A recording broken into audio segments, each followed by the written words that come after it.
Underdog Daily with the Badge Bros. Jon and Nez hanging out, Black Neil Dog app, platform of the people. We are here for early schedule release party. We're going to draft a little bit of best ball because a little bit of light work on the platform today. We still got some big prize pools here, Nez, but Daytime Diamond has already filled, which leaves us with a little bit of puck here, 2-game puck slate, a 2-game WNBA slate, and a 3-game baseball slate. So I think we just draft it all and have some fun today. Yeah. I mean, there's not a whole lot to discuss, obviously, with the smaller slates. But yeah, I'm looking forward to the schedule release, man. I'm already grinding the week 1 eliminators, like trying to figure out who gets the bump, who gets the dock based on who's playing who. Yeah. Last year, you might recall, gave the Jonathan Taylor week 1 alpha against Miami. Turned out to just be a great season-long play, but we take those. So we're working on this year. But I think I got one, and it's more than just an eliminator play. But I think he does have a nice week 1 matchup as well. Okay, cool. That's what we in the business call a tease, because there's a couple leaks right now. We'll take a look when we do a little bit of football there. Also noticing there, Nez, if you pop your chest up a little bit there. Yep. The boys matching today? Trollco Thursday, baby. Trollco Thursday. Shout out to the Dirty Hands, Clean Money Car Park. Is yours blue or black? It's blue. We're wearing like the same fucking shirt. I do, yes. It's the exact same shirt. Unbelievable. I gotta say though, I don't know what's up with these Canadian sizings, and obviously I've never complained about the quality of our good friend Car Park's Dirty Hands Clean Money shirts, but man, I got an XL, and I gotta say, I'm like, do I need to go double X? Like, I mean, low key, like, I mean, like I look like I'm showing off the guns, man. I don't know, maybe I just been going a little too hard at the gym. I'm not sure, but I tend to agree with you. My first run of the Trollco stuff, I got larges, and then I was like, ooh, I might be getting a little thick here. And now I'm an XL guy, and you're like 4 inches taller than me, right? Yeah. Like you're like 6'3". So I think ready for double XL life, but I think fatherhood a shot. Fatherhood is double XL life right there. Yikes. Appreciate anybody who is here with us live today. Right now, I know Pete had a stream going on. Davis had a stream. We got PGA Championship you could be watching. So appreciate you taking the time to be here, whether it is before, after. Seen tons of friendly faces dropping the GMs in the chat there. Nez, first things first, before we get to last night's results and that sort of stuff for the people, and then I think we'll probably start MLB, because I think it's everybody's kind of like favorite and most timely right now, and the one we can provide the most value for the people too. I just want to start with the promo, man. Beautiful promo to celebrate schedule release and what's going on here. You could see it on mobile, but the Underdog Drafts account tweeted it out yesterday. 5 BBM drafts, get one free. We have seen an iteration of this in the past where you would draft a couple dailies, and then you got some PGA entries for free there. And now we're seeing it with football. So love that so much for the community. I will show everybody on mobile where it's located right now. You do not have to opt into it, but you just have to claim it when it happens, kind of deal. Yeah. This is definitely something to take advantage of if you are a promo hunter. I don't even know if this is technically EV hunting. I guess it is technically, because it's a little money back. This is all you, man. And they said plenty more fun promos to come this summer. So I would anticipate a lot more of these to come, which I'm very excited about. And on top of that, they just dropped a new tournament too, John. I don't know if you saw, they literally just dropped it. Wow. Yeah. I didn't even know about that or see that. I was getting mentally prepared for Frenchie Fridays tomorrow, but we got something new in the lobbies. We will take a peek in 1/2 second there. Let me just pull myself up for 1 second so I can show everybody on mobile. When you open up the mobile like this, you see that little gift basket at the bottom there. Sometimes it says get 10. Sometimes it says promo. Sometimes it says, I don't know, add a friend or something like that. Click on the promos there, and then you'll see all of your pick'em stuff in the lobbies come up here. And then at the base of that, you can see these challenges and giveaways. Here is your challenge right there, and then it tells you what to do. just enter 5 BBMs. You can enter slows, and then once they all fill, then you can just get an entry for free. So I'm probably going to do slows. We'll probably do one on the show today, and we'll do slows. So if you guys want to get in there with your boy, how about I just click on here? We go to the 8-hour clock, and I'm going to enter 4 BBMs right now, and our fifth to claim the promo will be the one we enter in real time there. So we got one of those just snap filled. We still got like 6 spots minimum in the next 3 if you want to draft some slows with your boy. Sweaty in same 4 people and all 4 of those. Damn. It's same sweaty 3 people, I guess. You're the 4th. I mean, that is EV hunting, sweat hunting right there. Schedule release. I'm going to be on it. I'm waiting in the BBM lobbies for you in the slows. Yeah, I'm sitting on the clock and a ton of eliminators right now, so you're not gonna outsweat me, buddy. I tell you that. And by you, I'm talking to just anybody in my lobbies. Love it, man. Love it. We'll see what position I rolled in this one. Looks like a back of the board kind of guy here. Thanks a lot, Numi, for the 111 there. As you said, brand new contest in the lobby. Yeah. I'm going to go click on the NFL tab. Tell me what we got. We have our first pit bowl of the year. 100K to first. Love that. Right on. So 10 max, $20. I love this, man. Time box, slightly higher price point, but not pricing people out. And only 10 max. I love that so much. Nice, clean structure. 2 out of 12, 1 out of 6, 1 out of 5. Makes it feel way more obtainable than some of those 1 out of 12s. The chefs be chefing yet again here. Yeah, so beautiful. Love the 20% to first for non-puppies. I think that's just like where it should be and where it's at. Sorry if you can hear my son while I talk. When it opens up the mic channel, when I begin to talk, he's like smacking something against our coffee table, which is, one of his favorite things to do. So he's sorry about that. Pounding the table for the format. What'd you say?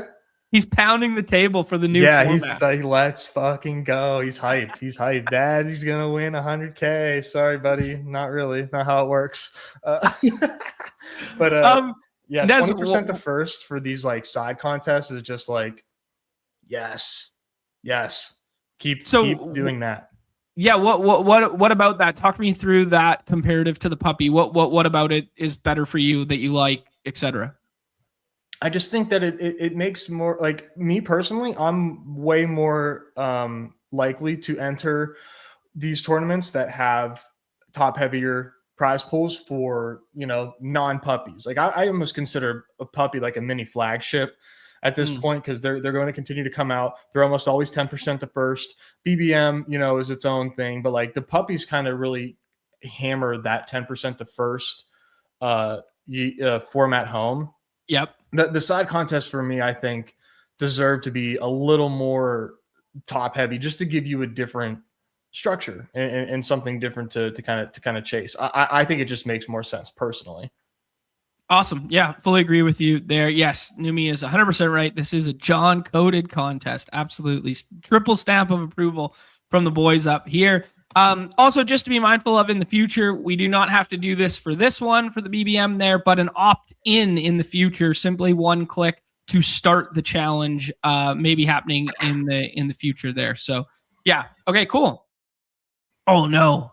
4 consecutive bogeys for Rory. That blister, the blister under the toe, it's rearing its ugly head here. Jon, I gotta be honest. Today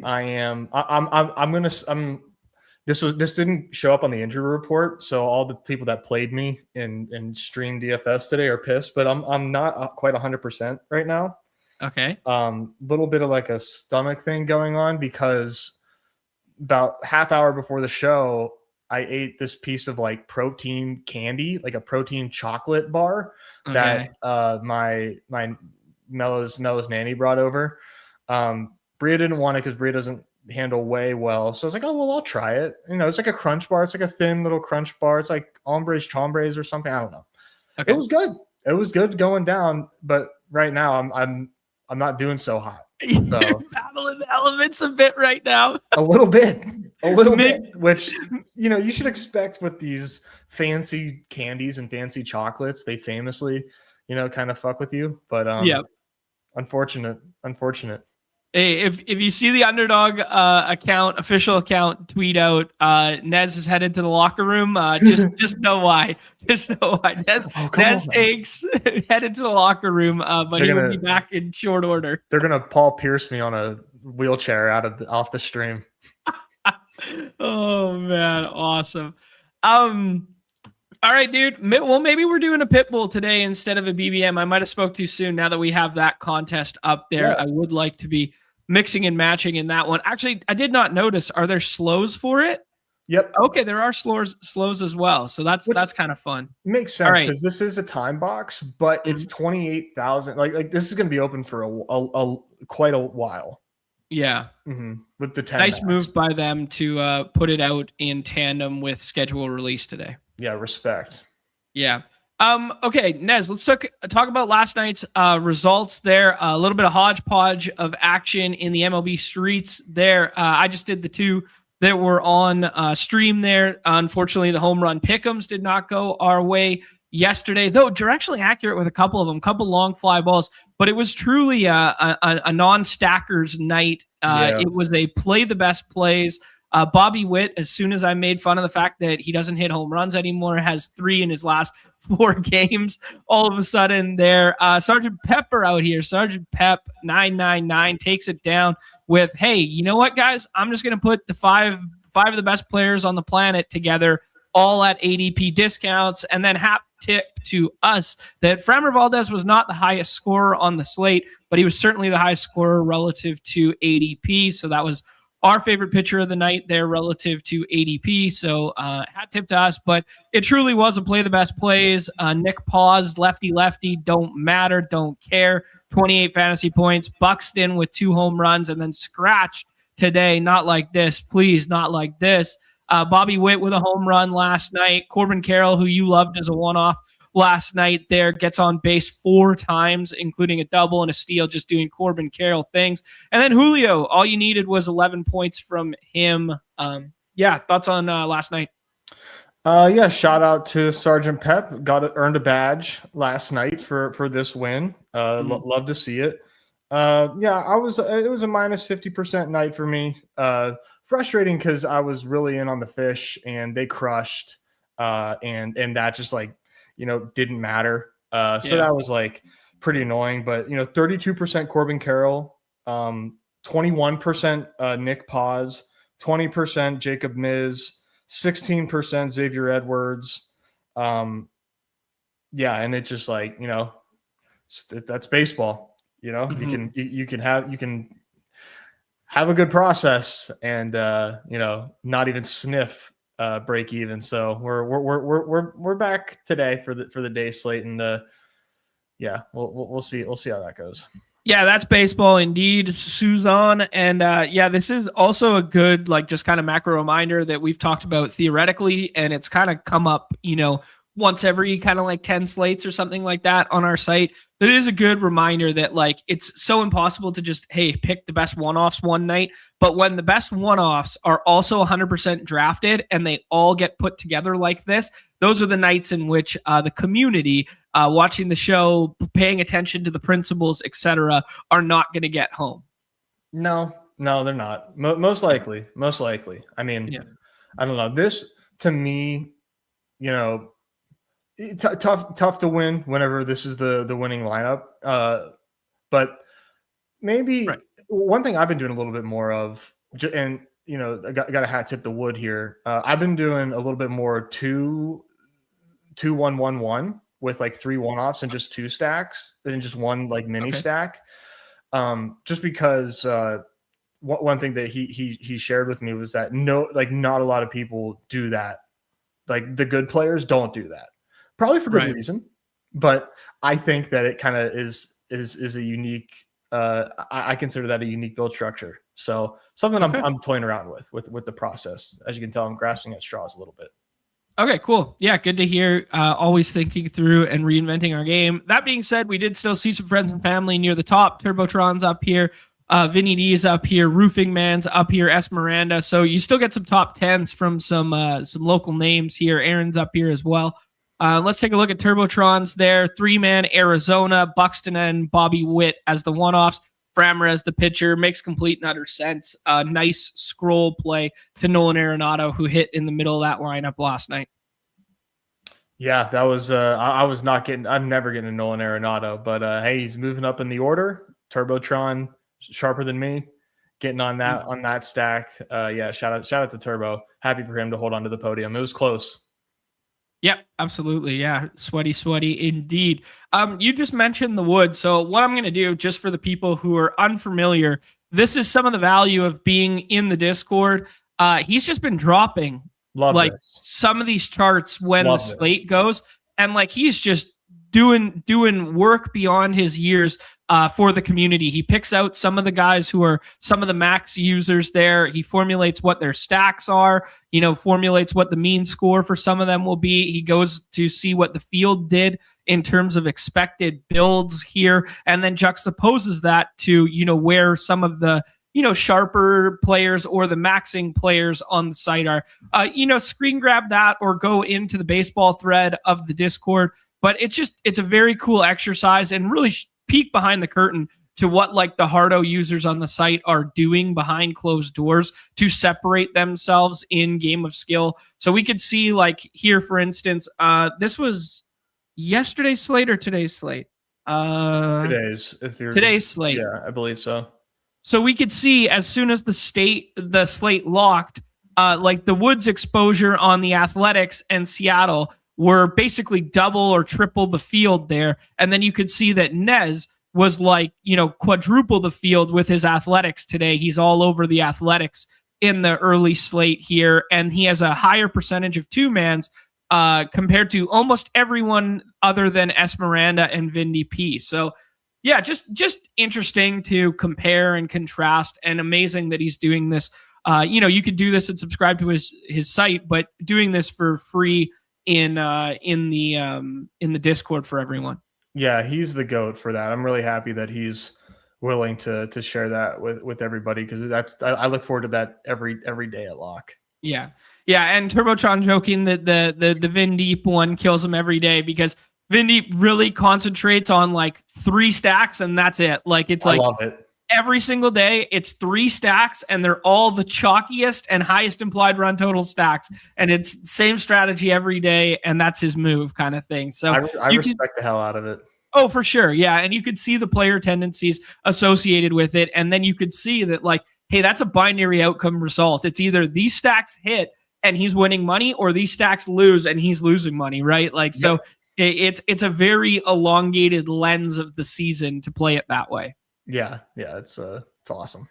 Yeah. Matt's asking if we're going to do the 2-game NBA tomorrow. Absolutely. Tomorrow's going to be kind of like 3 parts. It's going to be Frenchie Friday, obviously, but then it's going to be 2-game NBA, and it's also going to be baseball. So we are going to kind of like break it up as we usually do, probably go basketball, baseball, Frenchie Friday, and try and do it all in 2 hours, 2.5 hours. That's kind of like the usual Friday vibe. But yes, any 2-game NBA slate, or anytime there's an NBA slate up here, remainder of the season, we will be covering it.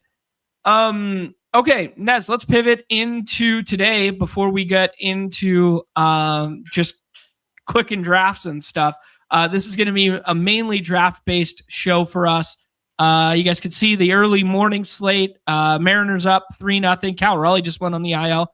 Mariners up 3-0. Reds up 9-0 on the Nationals. They put a pounding on them yesterday as well. Pirates up 7 there. Nez is a complete and utter fraud for not having a bunch of Pirates in his lineups today. I sure do.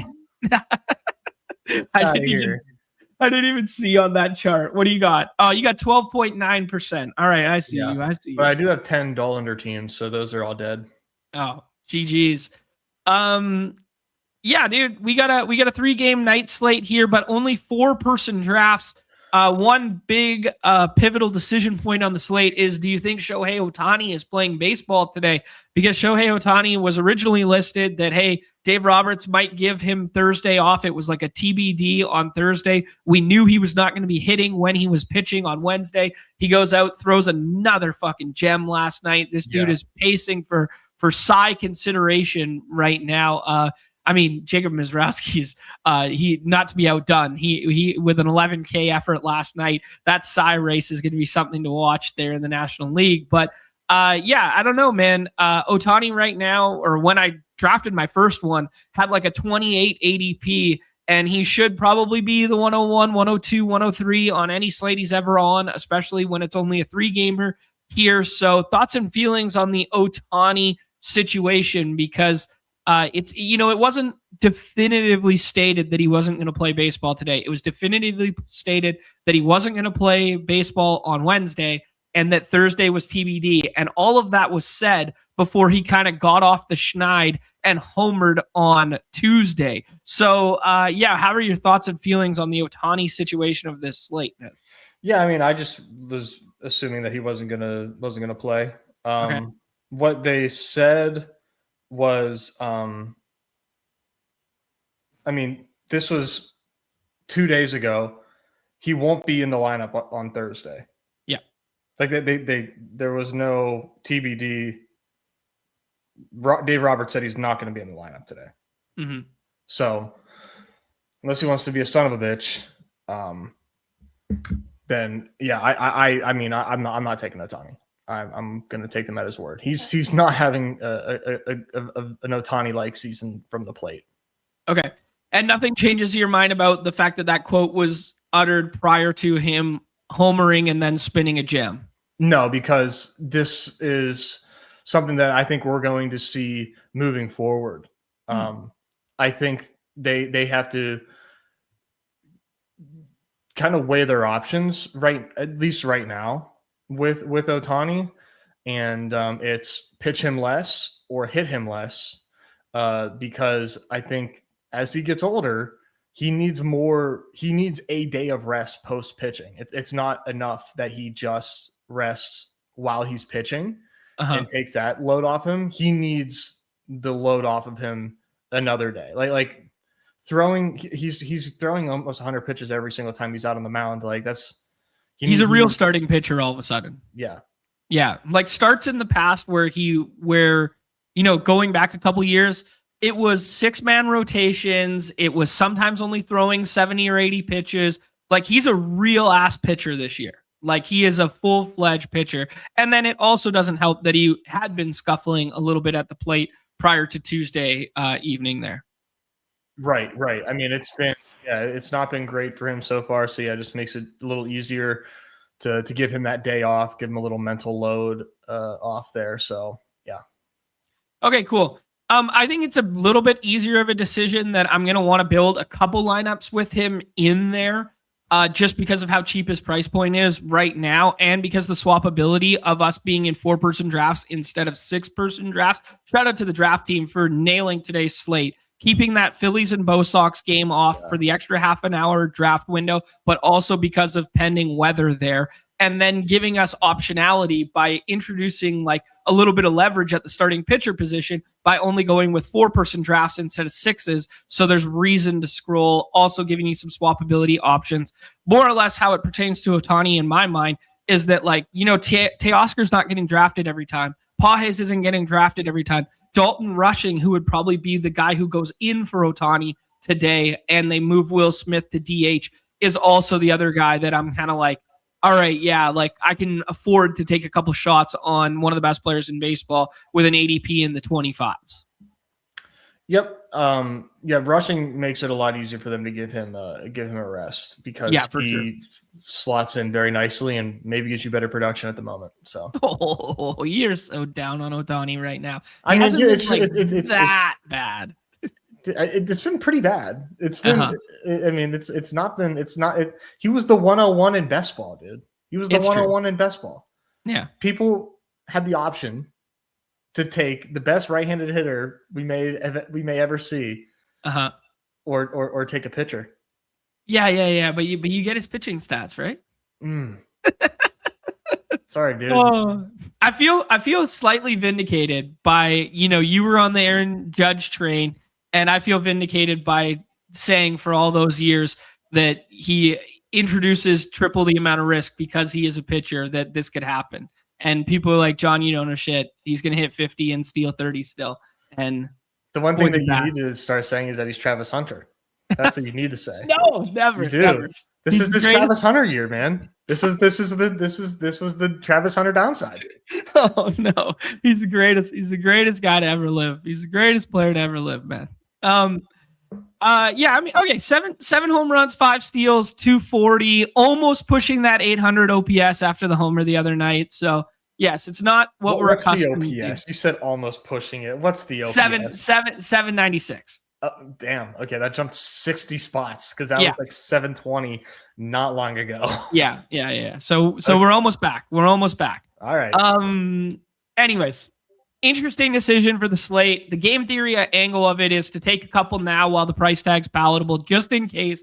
But Nez is in the camp that he sits. I'm a little bit more wishy-washy. Like I'd be like a 70-30 he sits today. But yeah, I like the swappability options. So taking him 4th round or later feels fine to me, especially if you're building out some of those chalk Dodger stacks that will not be available later once we get the lineups kind of thing. I mean, yeah, at a cheap price point, that's a free roll.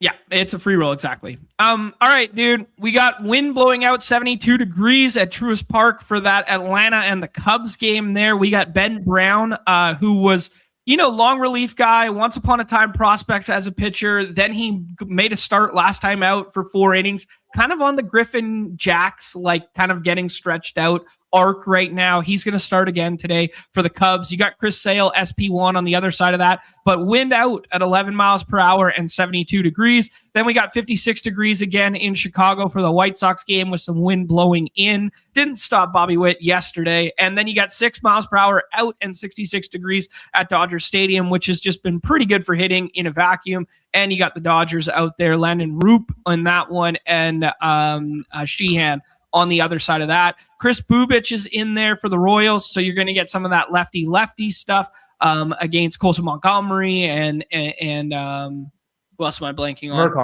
Murakami. Thank you. Instantly regretted him as cover boy 2 days ago when then I realized it was Bubich today because I didn't look at the probables. Smart guy that I am. And then you get K. What's K's first name? I'm blanking. Not Anthony. It is Anthony. Not Anthony. I was gonna say it's not Michael. Anthony. Yeah. Or Aaron K. Aaron K. also a broadcaster. Michael K. and Aaron K. both broadcasters, right? Thanks. I'm not familiar with Aaron K. That's embarrassing. Anthony K. And he's SP6 on the slate, and he shoved it down my Mariners' throat last time out there with 5 scoreless. Actually looked half decent in that start. We'll talk if he's viable today or not, but that gives the right-handed sticks a little bit of a boost there on the KC side, and why 2 of them are going so much earlier than everybody else. Just get a look at some of the old park factors on the ballpark pal there to add a little bit. As you guys can see, none of these games are on our slate, but the Truist Park looks more or less the same as it has the last couple days there. Rate Field, aka US Cellular, is not looking as great in Chicago as we had it recently, and Dodger Stadium is kind of just playing net neutral to what Dodger Stadium is. So not a ton to break down on the weather front today, Nez. More status quo for exact same series and exact same games we saw the last 2 days. Yep. Yeah. Just, makes it nice and easy. And you can tell that the field likes it too, because yesterday filled early. We filled the 30K pretty early. And I was, pretty surprised by that. A little bit of a perfect storm with the lack of sports going on for the day, or the lack of slates going on for the day, and then really good weather, and then no chalk, no dominant chalk. So people flocked to that. Obviously that's tough to predict, but that was nice to see. And yeah, this one seems pretty similar in terms of like, hey, anything goes here. So that's a fun slate. Yeah, exactly. Very well articulated. Fully agree with you on the fill rates of the last 2 days. There also continuity between the slates also makes it easier for people when they're like, "Oh, that was the series. Okay, now I'm following suit with this is the series. I have a feel for the lineups. I have a feel for like that sort of thing." Opposed to today with the daytime diamond, I'm like, "Holy shit! We haven't seen these games yet. Like, what's going on here?" Mm-hmm. All right, dude. Kind of speaking to exactly what you're saying, the simulated totals, 4-2 for the Cubs, 4-6 for the Braves, 4-7 for the Royals, 3-6 for the White Sox, 4-1 for the Giants, and 4-5 for the Dodgers. So nothing jumping off the page in terms of super duper chalk in terms of the simulated totals. Some of the implied totals, skew a little bit differently, but nothing too far off here. Everything hovering in that 3 to 4.5 kind of range today. So when you just look at it on the surface, man, any stacks popping out to you? Yeah, I mean, I'm going to be attacking the Cubs with Braves bats. Mm-hmm. The Braves are going really, really nice right now. And yeah, Ben Got to Chody Brown yesterday with some of those lefties too. Yeah, right. Yeah, so Ben Brown, who knows how long he will go today? He pitched 4 innings last time out against the Rangers through 50 pitches, 46 pitches to be exact. So you'll get the pen after Ben Brown. Yeah, I just like the prices of these bats. Yeah, the one thing I've noticed just in general today, outfield very, very scarce. Mm-hmm. So you get a nice sort of like Michael Harris and Mike Yastrzemski, kind of cheap to add to the outfield. Cool. Yeah, like where you're at, dude. Sounds good to me. Yeah, not as much leverage in attacking Ben Brown because he's not one of the top 4 pitchers drafted in this one, and rightfully so in my estimation. But you don't necessarily need that if you get the highest owned stack right. You don't necessarily need the leverage associated with it. Yeah, no, it's true. I mean, but what are you looking at double bubble Cubs here? Not really, but I was just kind of I was a little intrigued by I know Seiya kills lefties, and I don't know. I was just a little intrigued. Yeah. I won't be there. I won't be there. But okay, cool. Let's break down the pitching for everybody here, and that'll kind of give us our leans towards our stacks, and then we'll rip a couple drafts here. Back to the platform. Here is Chris Sale the SP1 for you, or do you like the Bubic matchup and price tag more?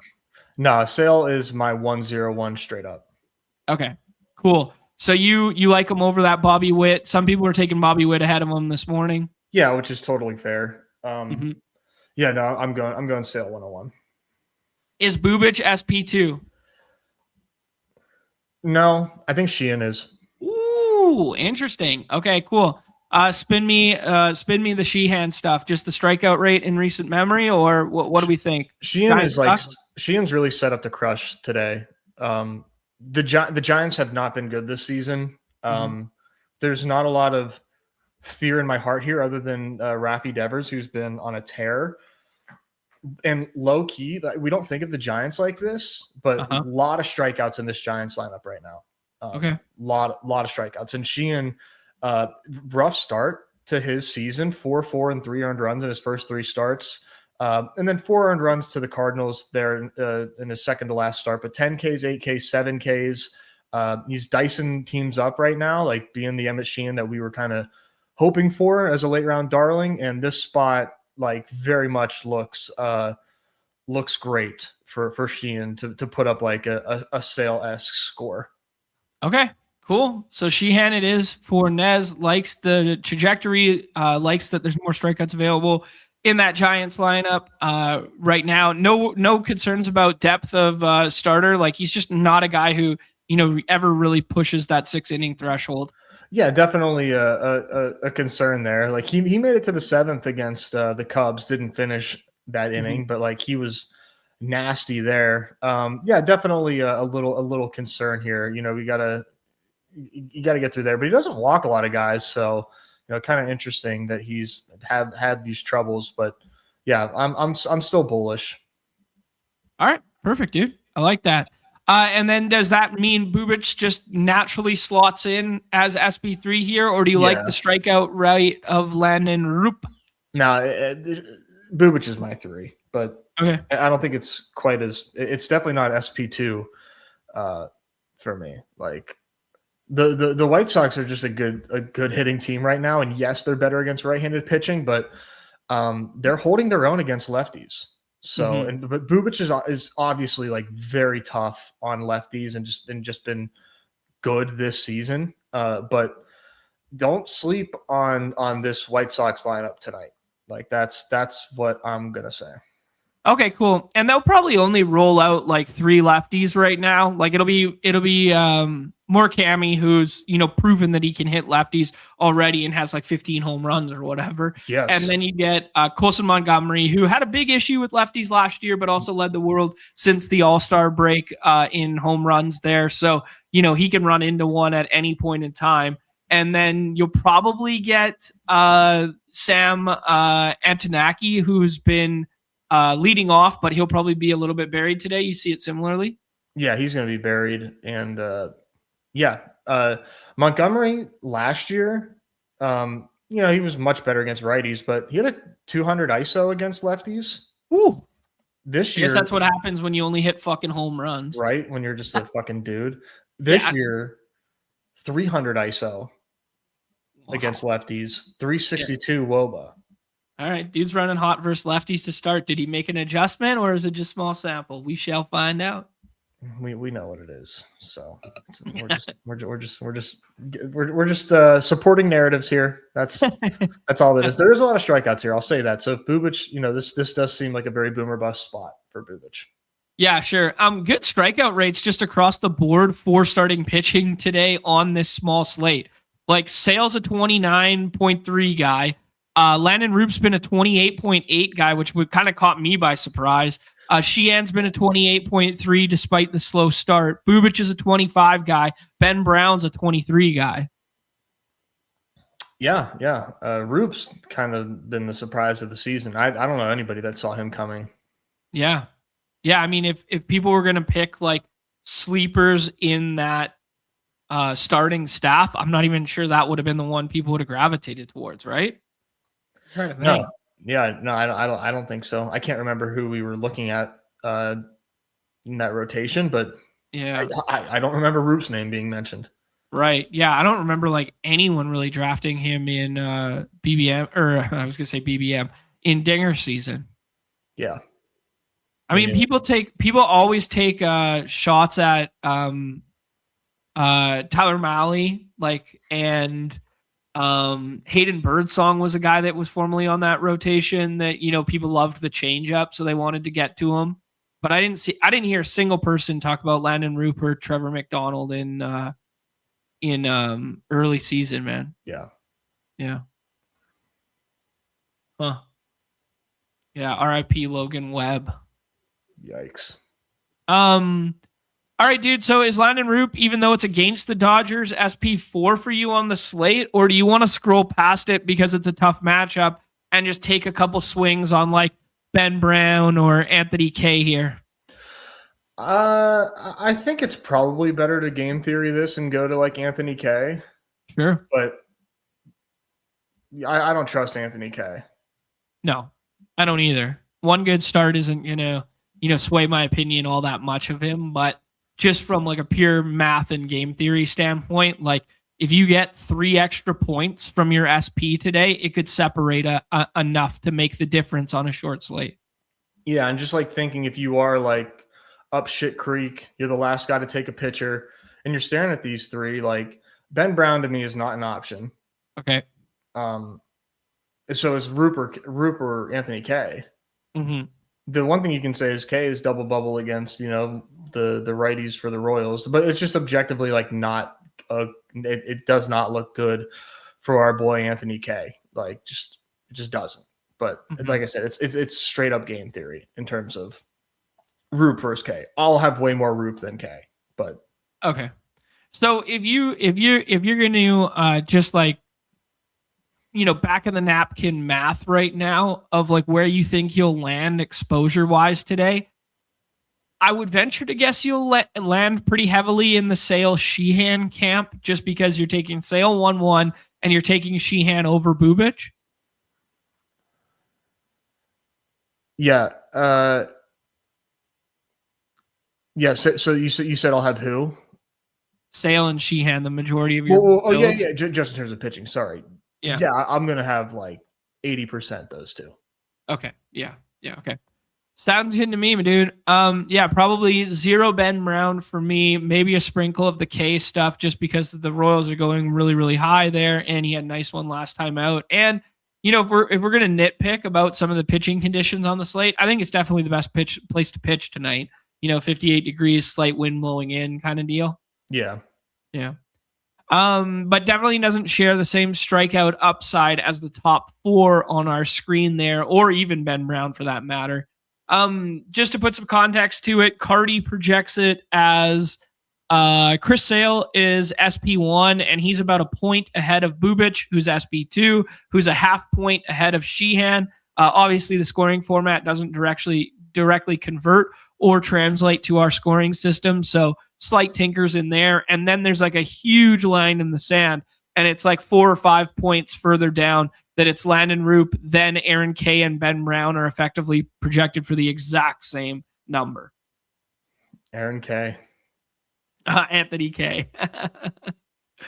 All right, dude. We could get in the room and talk about it because the lazy answer is going to be all stacks in play today, just because of how short the slate is. But are there any isolated bats who are mispriced right now and or stacks that are mispriced that stand out to you? I didn't take that deep of a look at the pricing right now. But the one thing that did sort of stand out to me was, I do like Sheehan quite a bit, but the Giants are pretty easy to get to for like their best hitters. Grabbing Devers and pairing him was pretty easy. I don't think there's anybody that's like overly mispriced on this slate. I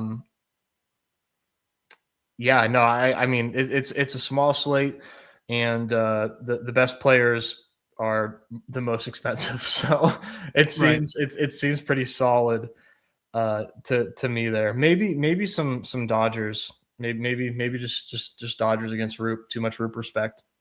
Okay.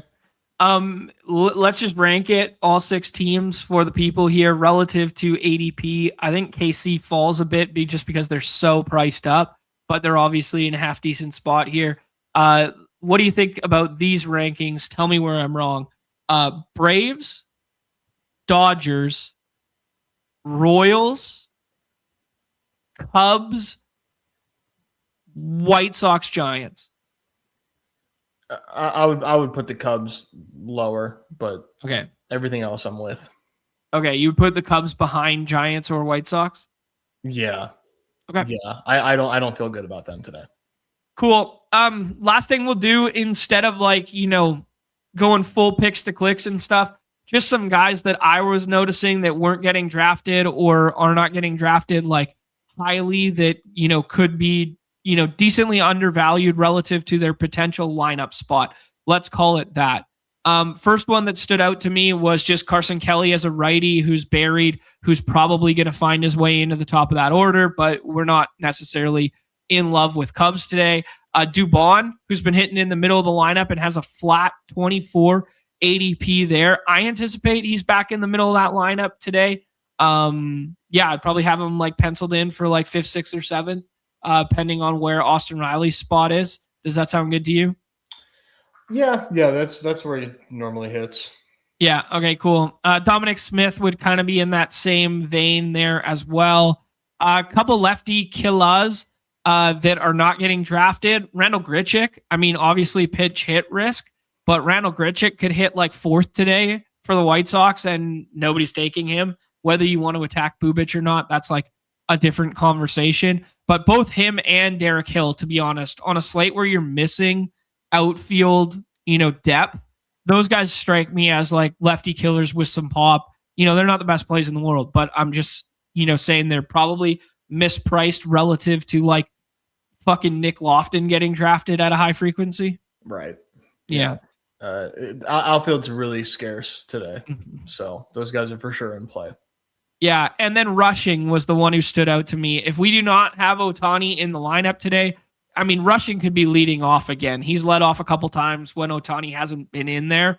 And then when he is in the lineup, he stays the whole damn game. So rushing was just one that kind of stood out to me. Teo and Pages have cooled down a little bit, and they're kind of like at the bottom of the lineup. Actually, Teo's kind of been nice the last 2 days. Let me rephrase. But they're kind of buried at the bottom of that lineup. So if you can get rushing at a worse ADP and he's going to be leading off, like that seems pretty smart. Yeah, I mean, I'm taking rushing right now. I'm believing what Dave Roberts said. Cool. And then another one would be Bryce Eldridge. Just, haven't fully seen it yet. Doesn't even have an ADP. I expect him to be in there today. You get a handedness advantage. He could probably hit like 4th or 5th today, and nobody's taking him. Yeah. I agree. These lefties for the Giants are interesting. And yeah, Eldridge hitting in the middle of that order with some power. Nice leverage off of the Sheehan stuff. Cool. Obviously, these are, of the super scroll variety, but the reason I highlight them are just, they're guys that aren't getting drafted who could have really nice lineup spots. And, I would say that Grichuk and Derek Hill carry some decent pinch hit risk, with Benintendi if he doesn't start and then Benintendi comes off the bench or something like that. But just looking at this, man, you could get some decent lineup spots for these guys. Yeah, for sure. All right, here we go. Let's get in the streets with the people. Little 3-bagger Thursday. 97 max entries. Coeasy Cards asking who I want in the Stanley Cup Finals with the remaining teams. Ale Monreale, for sure.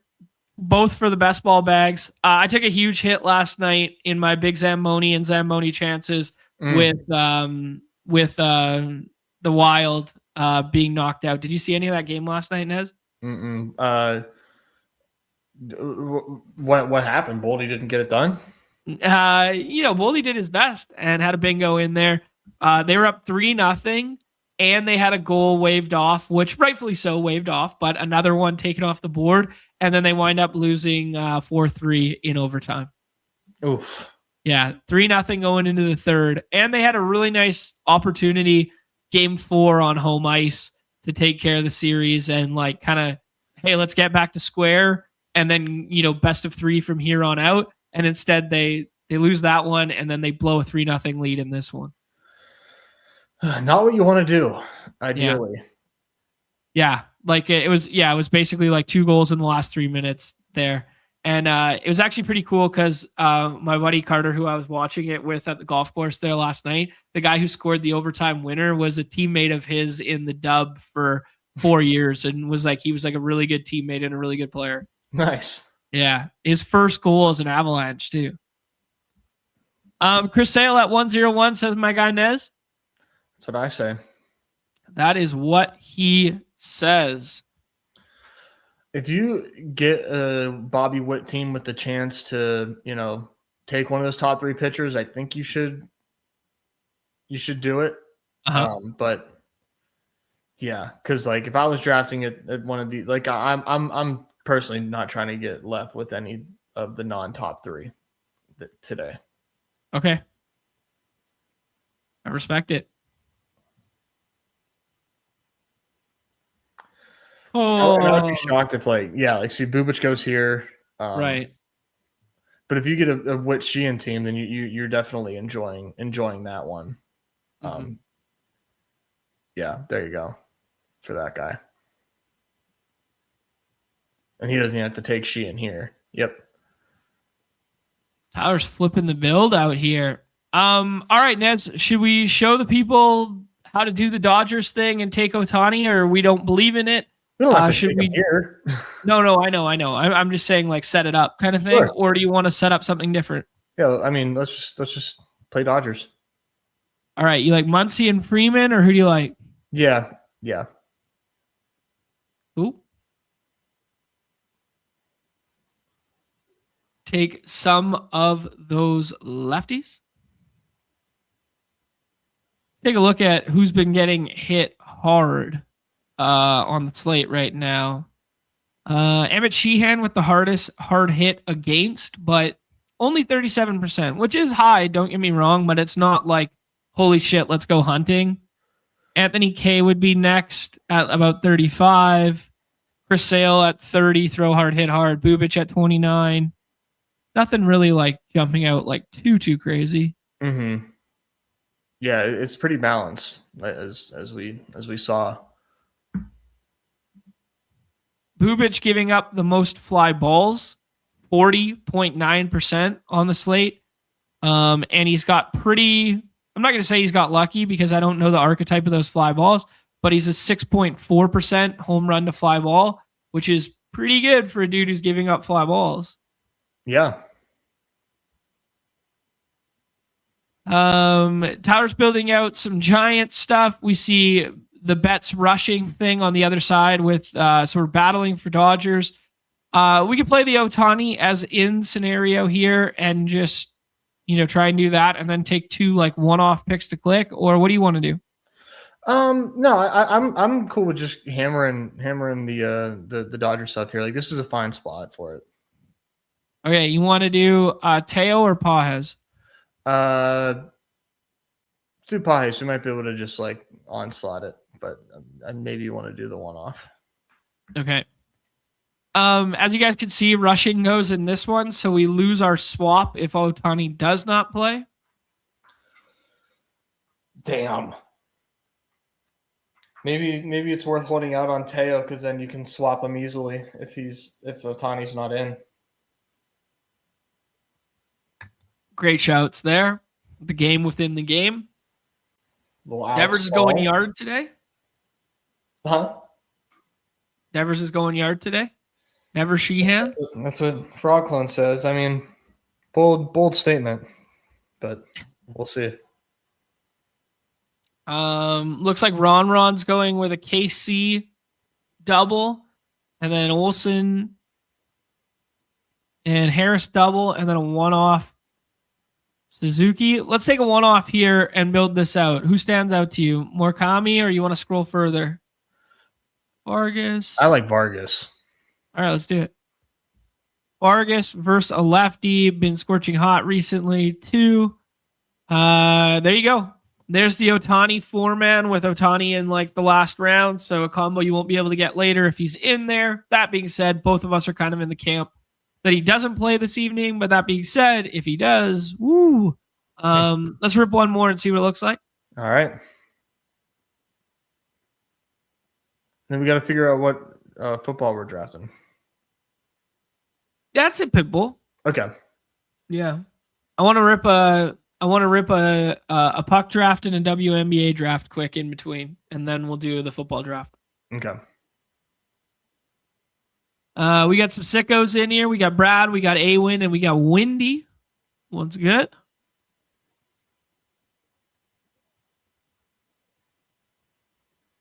Frog Clone echoing our sentiments about how sick the structure is. Fully agree. Yep. Have to draft WNBA. That's what, Eggers, you know what separates us from the rest of those mouth breathers out here just doing the football only basketball content? Any idiot can name the next guy on the depth chart. Can you name, anyone else other than Paige Becker's on the slate tonight? Come on. Brianna Stewart, come on. This is where the ball knowers separate themselves and show. There's $50K up top for WNBA tonight. It's crazy. $50K up for grabs. It's crazy. Yeah. Unreal. UP Canadian is the only thing different about this show. And Jacob's got that covered. He was on the Toxic Tower last night. I did see a clip of that. I need to watch that. There's just so much to keep up with right now, especially when you're playing like all the sports and all the whatever. Oh, I know. It's like impossible. Yeah. All the tout stuff right now. I want to support and encourage as many as I can, but did not find it for the Toxic Tower last night. I need to watch it. Okay. All right. Ball knows coach ball and makes millions. I think I could be I did coach a lot of stuff for a long time, but I think I could be a pretty good coach. You think? Yeah. A goddamn leader of men, Nez. That's what they're looking for these days. They're not looking for decision makers.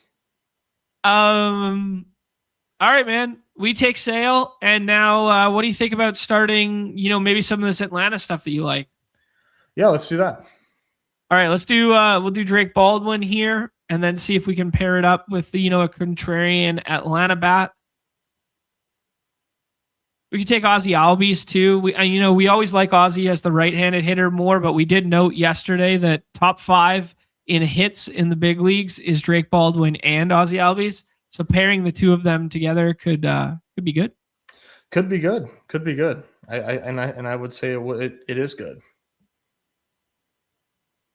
I forgot about the stream until I saw Rotor Run in the lobbies.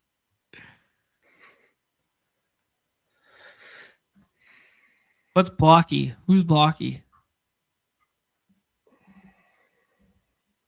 Any comment on Blocky?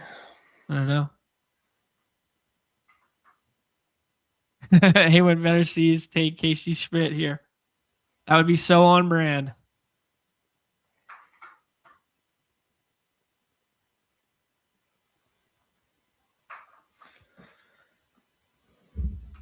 What's Brad? My post game pressers would be electric. Going Devers. Let's go Ozzy then. Yep. All right. We're gonna have to think of a contrarian outfield build out. And I'm thinking of a team.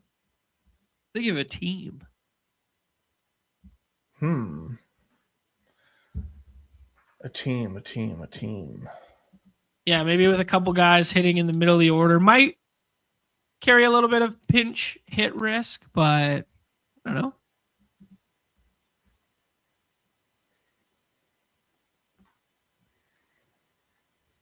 Some lefty killers, perhaps? Perhaps. Catching my drift here. Oh, okay. So Michael Block as the replacement guy. Oh, I understand. Do you want to do Harris and then 2 lefty killers, or do you want to do? Yeah, do Harris. Okay. So we got 3 left-handed, 1 a switch hitter in Atlanta that are probably commonly paired together. And now we could go one-off shopping, or we could go with like a contrarian skinny stack. And I was thinking of those White Sox guys that we were talking about before. Yeah, that's some of these righties. Yeah. Get Grichuk on this team. All right, cool. Anytime you can draft a guy who's already been DFA'd this year, you got to do it. They shouldn't have done that. Shouldn't have done it. Why'd they do that? Hey, nice PFP update for Randall Grichuk. It looks clean in the Sox lid. It does, doesn't he? Yeah. You want me to put you on the spot with a video I saw this morning? It's sports and logos related. I don't know what is sure. Yeah, I guess I don't know what's happening, but yeah. Big 4 major sports that share the names across 2 sports or more. So I'll give you one. One's in your, just to set you on the right track. Do you want to do Derek Hill? Do you want to do Colson Montgomery? Either or is good by me. Let's do Montgomery. Nobody's going to take him because it's lefty. Cool. Homered yesterday, and he's been good with that ISO against lefties. Fun team. Drake Baldwin, Ozzy Albies, Michael Harris, Randall Grichuk, Colson Montgomery, and Chris Sale at the top there. Nez, if you had to pinpoint the build that wins on a 3-game slate this evening, is it of the 3-2, of the 3-1-1, of the onslaught variety? What do you think? I'm going to say 4-1. 4-1 with low-owned White Sox. Cool. Like it. 4-1 with Lowland White Sox. That could be a one-off in the White Sox variety, like we did with Miguel Vargas last time with 4-man Dodgers, or it could be 4 White Sox with a one-off of the other variety. Beauty. Okay, do you want to play the game? We'll play it as we draft WNBA because I don't know shit about shit anyways. Let's go. I got you. But it's $5K for first, baby. So good.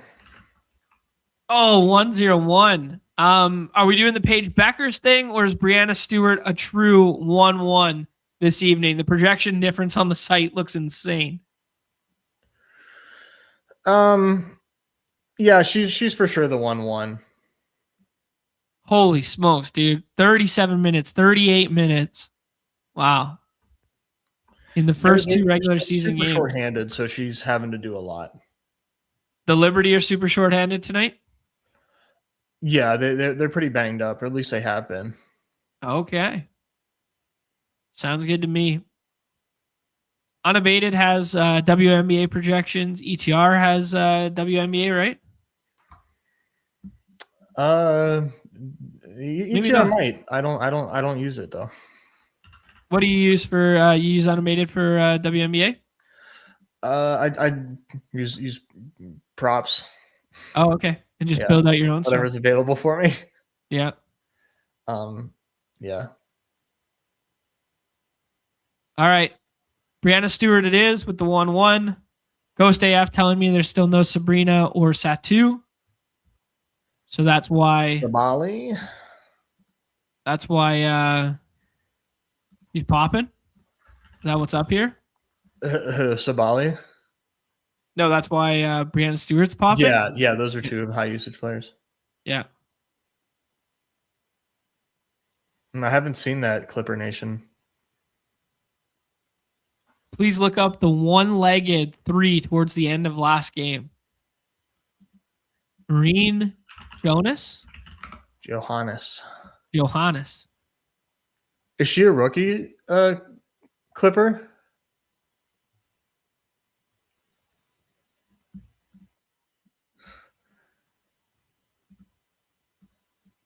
I'll send you a link if you don't have one. Okay, yeah, put it up for us here. We'll take a peek. Is there anything I don't remember her. Is there anything that's differentiating in your rankings, or who should we be taking here? Take Olivia Miles. Okay. She's a rookie. And the MVP or former MVP is not on the slate. Or because she's hurt. So we like Olivia Miles. Let me look at Bridget Carlton, see how she's been doing. She's kind of like the lead horse in Portland. It's her, Johannes, maybe just I would go Marine. It's probably not even how you say her name, to be honest. Well, we're about to look at the one-footed J, so there we go. Yeah, that's what we needed. All right. Announcers got some excitement on it too. Well deserved, but just audio warning. Hey, hold on 1 second. I'm gonna go with make sure we got some good quality in here. All right, nobody pick for a second. We got 20 seconds of hoops to watch. Hamilton into the lane. 5 on the shot clock. Walks it out, gets the high side screen. Oh my! Bang! Oh my word! Bang! Rolling look at this angle. Left up to right, across body. Bro, how mad is LaMelo that's not his highlight? That right there is not how they teach it in school. Wow. He's got a Q tag, not good. Queue up Engsler for now. Okay. Emily Engsler.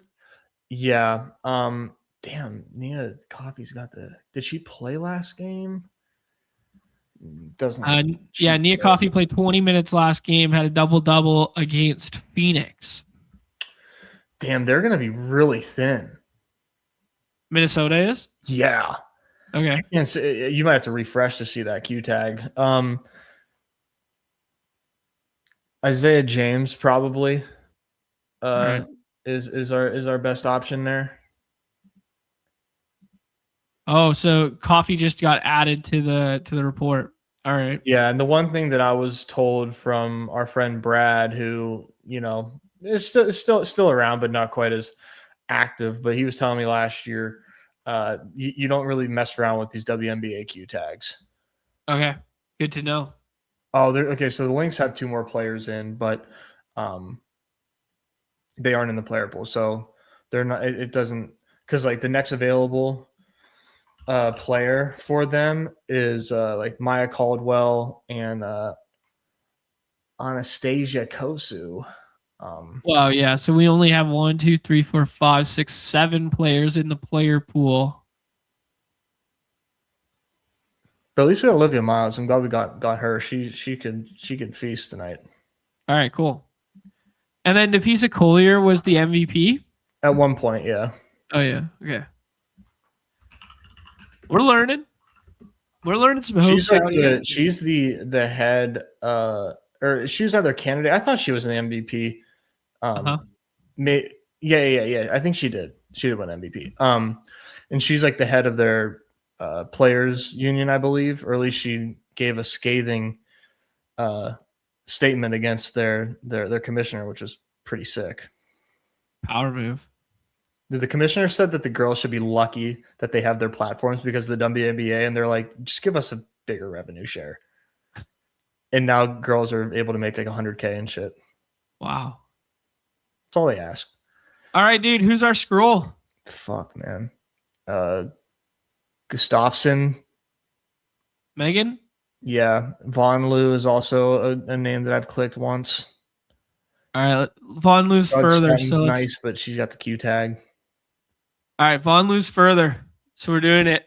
Yeah, they're a little thin too, so that's probably the move. Well, how she's been doing jack shit. This is going to be a very interesting slate. It's such a what's Gustafsson been up to? She was we're splitting hairs here. Okay, cool. Stuart Miles, Johannes, he said? Yeah, I think so. Johannes, Angsler, James, Van Loo. There's your definitive 101 WNBA draft, all the ball knowers.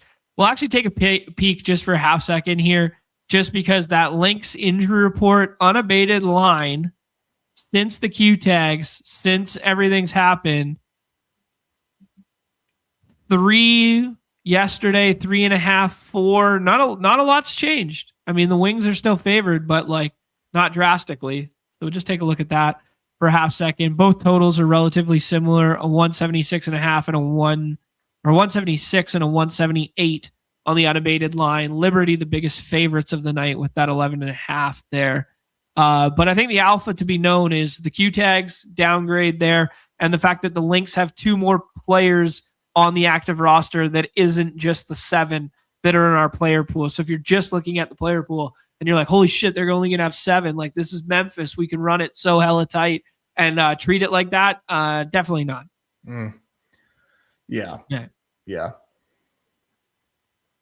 Yeah, here you go. So Ghost AF, ball knower in the chat. It sucks that the direct replacement for Coffee aren't in the player pool. So the 2 that are in the player pool after Coffee got the downgrade are not available for us to draft. So, that actually, it makes it harder to draft Coffee, but it also means if you do, you get like pretty good leverage. Yeah, I suppose. All right, dude. That there includes our WNBA draft. I want to do a Top Shelf Thursday draft here real quick. Nothing really to say on the puck stuff. Dobish again, presumably for the Canadians, even though he had that weird one go off the stanchion. Pekka Luukkonen, actually good trolley video about how, no friends and family. I got in all by myself. Good trolley video tweeted out by the Sabres being like, it's not that hard. And like tweeted out kids pronouncing Pekka Luukkonen, his name, despite the ESPN broadcast routinely screwing it up. Yikes. Yeah, very good Not stuff. a good look for ESPN. Yeah. But since when do they care about that? Canes finally breaking through to the Eastern Conference Finals after the sweep there. Yeah, and then Colorado ends the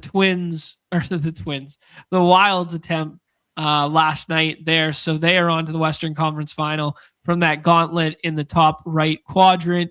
Vegas and the Ducks played an overtime game last time out, 3-2 in that series, and 2-2 in the Montreal versus Buffalo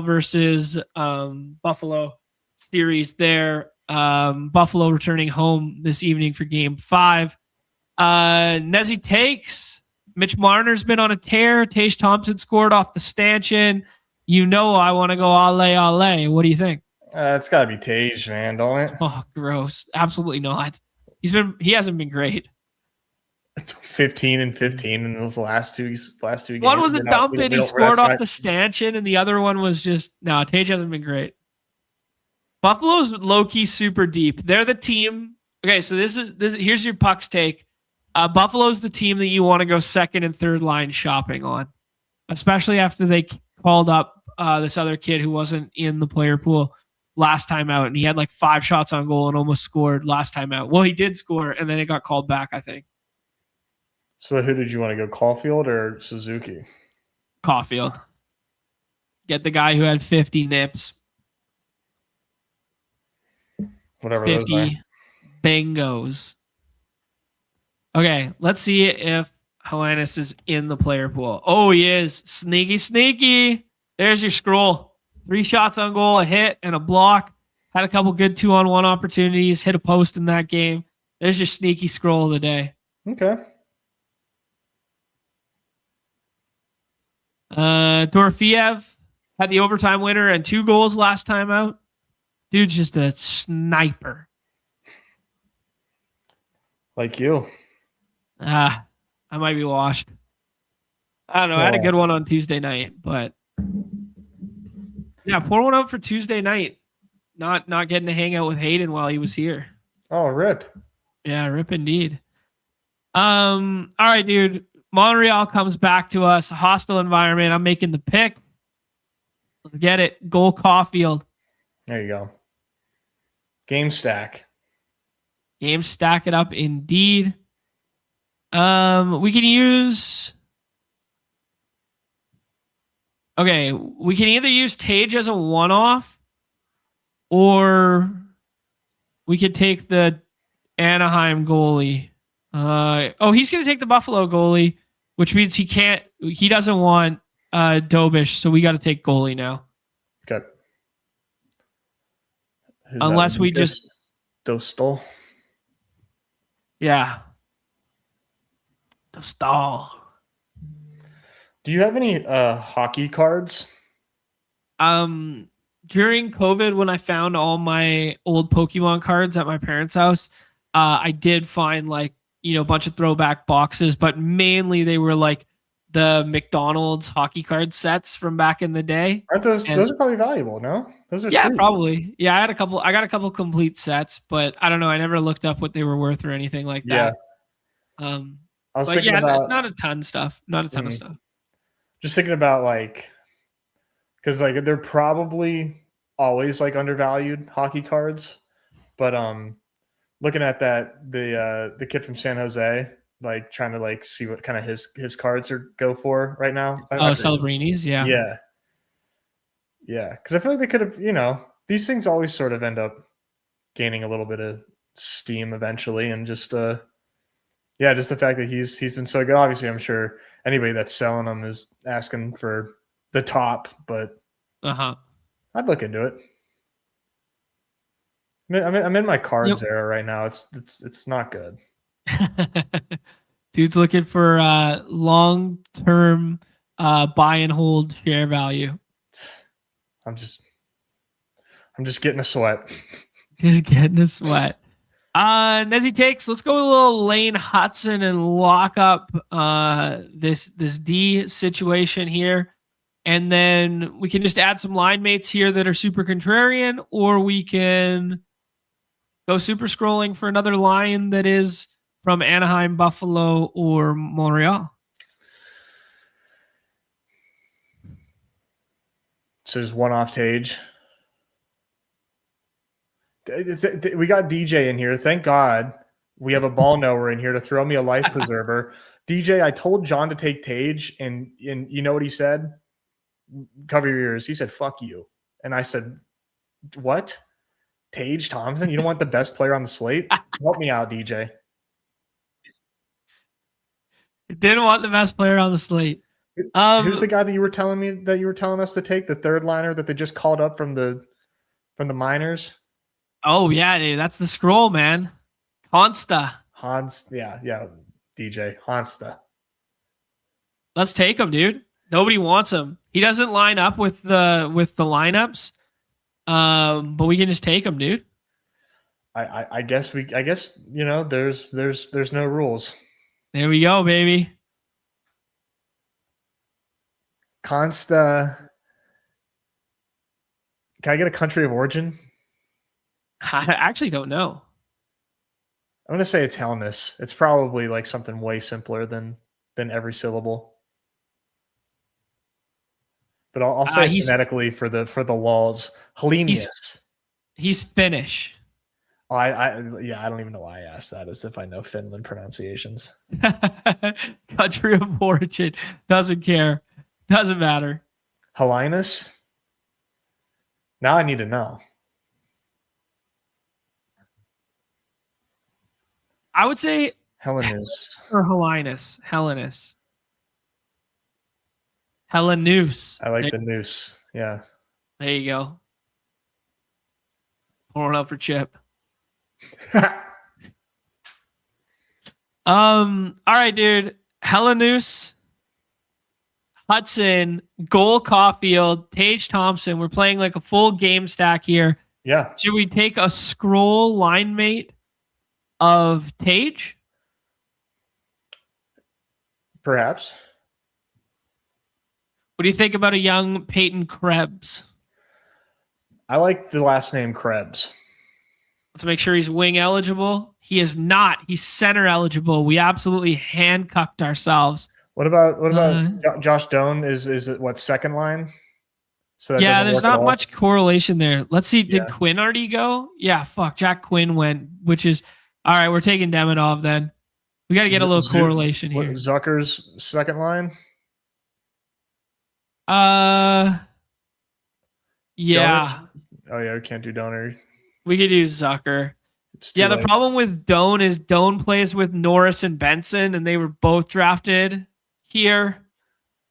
Quinn would have been power play correlation with Thompson, but by doing the Hellenus pick, I totally cucked us. I mean, who could have seen that coming? Doan or PP1. I thought Doan was already gone. Was he gone? No, you had him in the queue. Oh, but, yeah, I definitely should have taken Doan. Got to take Hellenus. Hey, we got to be the scroll guys, baby. One bullet. Don't poo-poo on me, man. I've been doing nothing but top fives in the puck street recently. All right, 11 more for a Pitbull, according to Eggers, who is renowned to troll us. Let's get in the Pitbull streets here. Last draft of the day. We've done it all. Perfect. 10 more spots. Let's fill it. Nez, can you vamp for 2 seconds?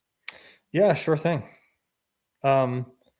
Davis just put out a tweet, and now I think it's an interesting debate. Who is more popular worldwide? Let me see his exact verbiage, but I think who is more popular worldwide? Adam Scott the golfer or Adam Scott the actor? Curious to know what people think. I think it's the actor. I mean, I think don't way more people watch Apple TV in Hulu than watch golf. Golf is like the 5th most popular sport in the world. Yeah, there's a lot of golfer in the replies. Did you hear the debate? I heard a debate between a golfer and an actor. Who's at stake? Adam Scott and Adam Scott. Who is more popular worldwide? The golfer. No way. Yeah, I don't think it's close. You guys are Americanized with Adam Scott the actor. Oh my god, dude! Like, I don't think I could pick Adam Scott the golfer out of a lineup.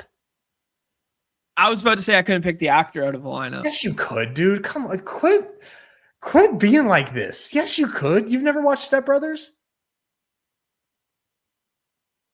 Of The course, I movie? watched Step Brothers, but which one is he? He's the oh my god. He's like the dickhead brother. Oh, the douchey realtor. Yeah. He's in Parks and Rec. he's Parks in and the Rec. most successful Apple TV show of all time as the main character. Severance. Yeah. Yeah, nobody watches Apple TV outside of America. Nobody watches Hulu outside of America because you can't get it. That's basically what when we're at. He's saying worldwide, but like we're talking about America.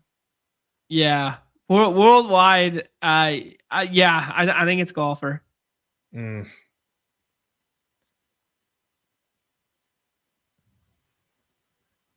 I don't know. I'm curious where they land on this.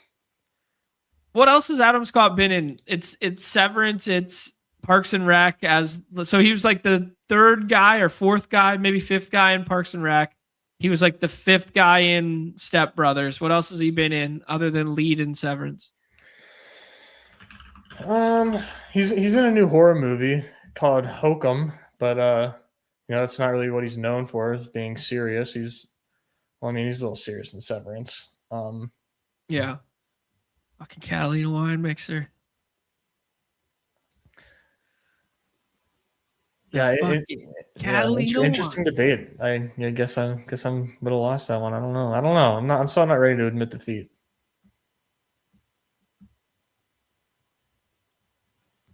Yeah, I don't know, man. What's the population of Australia? That'll give us some insight here. I mean, he's a fucking Masters winner, dude. Adam Scott won the Masters. Way off. Holy fuck. 28 million. 28 million in Australia? Yeah, I had no idea. Okay. I didn't even hear what you said, to be honest. I don't even want to repeat it. Okay, perfect. I said 500. Jahmyr Gibbs at 2, easy pick? Yeah. All right, cool. Get some friendly faces in here. Klebs is in here. We got Dylan's dad in here. We got Eggers in here. We got Chris in here. We got Sun 007 in here. We got the Wood Doggy. This is a good question from Chris. What's the population of Canada? If Australia is 28 million, yeah. Canada, I'll say 50 million. That's pretty close. I would guess that I would say it's 45, 40. It's 41. I'd say it's like the what is it? 41. Yeah. The running joke for a long time was it was smaller than the state of New York or the state of California. Yeah, I mean, a fuck ton of people live in California, I guess. Yeah. I wonder what. It's like hard, but like, yeah, there's like some of the most densely populated cities in the world there. Right. So fucking what? Like Metro Vancouver area is like almost 3, I think. And that, like, from a land density standpoint, would be like considerably bigger. Not than California, don't get me wrong. But I mean, considerably bigger than like the city of Los Angeles or something. This Matt Murphy comment. Babe, come on, let's go. We got Dane Cook on pay-per-view. Great is that like an Adam Scott dig? That's a Step Brothers quote. Oh. Yeah. So you know the fucking movie? That's unreal. Oh, buddy, I could quote the whole damn movie. I'm a puck bro who rode buses with shit movies on that were awesome. Look at me like I spoke Chinese. I mean, you know me with pop culture references either. Like, once I see his face, I'd be like, oh yeah, I know who that is, but I wouldn't know that his name was Adam Scott. That's fair. Okay, so this is how we deep dive it. What's the average annual viewership worldwide of the Masters, and then we could juxtapose that to like nobody knows what Parks and Rec is outside of North America. Yeah. I mean, like a lot of people in North America. It's not a banger show, I'll give you that. Yeah. But like only like 300 million. What's the US? Like 350 million people. Canada's another 50. Like let's ballpark it at that. It's like 400 million people that speak English in a westernized society. Oh shit, we're on the clock. Drake London comes back to us. Is that an easy click? That's fine. I think it's an easy click knowing that you have the two. He's not going to double tap elite tight end, so we'll have an out, and then we could take running back if we want to. I like London more than Pickens. He goes Pickens and AJ Brown, illustrious Fox, which gives us the McBride and or Bowers conversation, or we could take running back. I like Bowers. Now let's do it. I think round 3 Bowers could like just age like mwah. Yeah. Yeah, I feel great about that. Neighbors still going to Father Smranos there. Respect. Respect.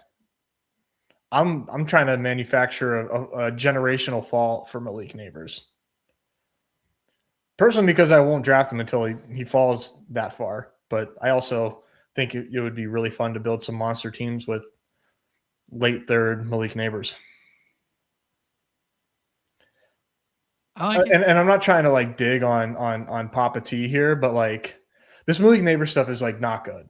And right. I know it's not a hot take, but like just need to make sure people know it is not good, you know? Yeah. So what Nez is referring to is obviously that he had like a cleanup thereafter. So yeah, I mean, Levitan put out a tweet this morning that was like, wouldn't be surprised if it was pup list.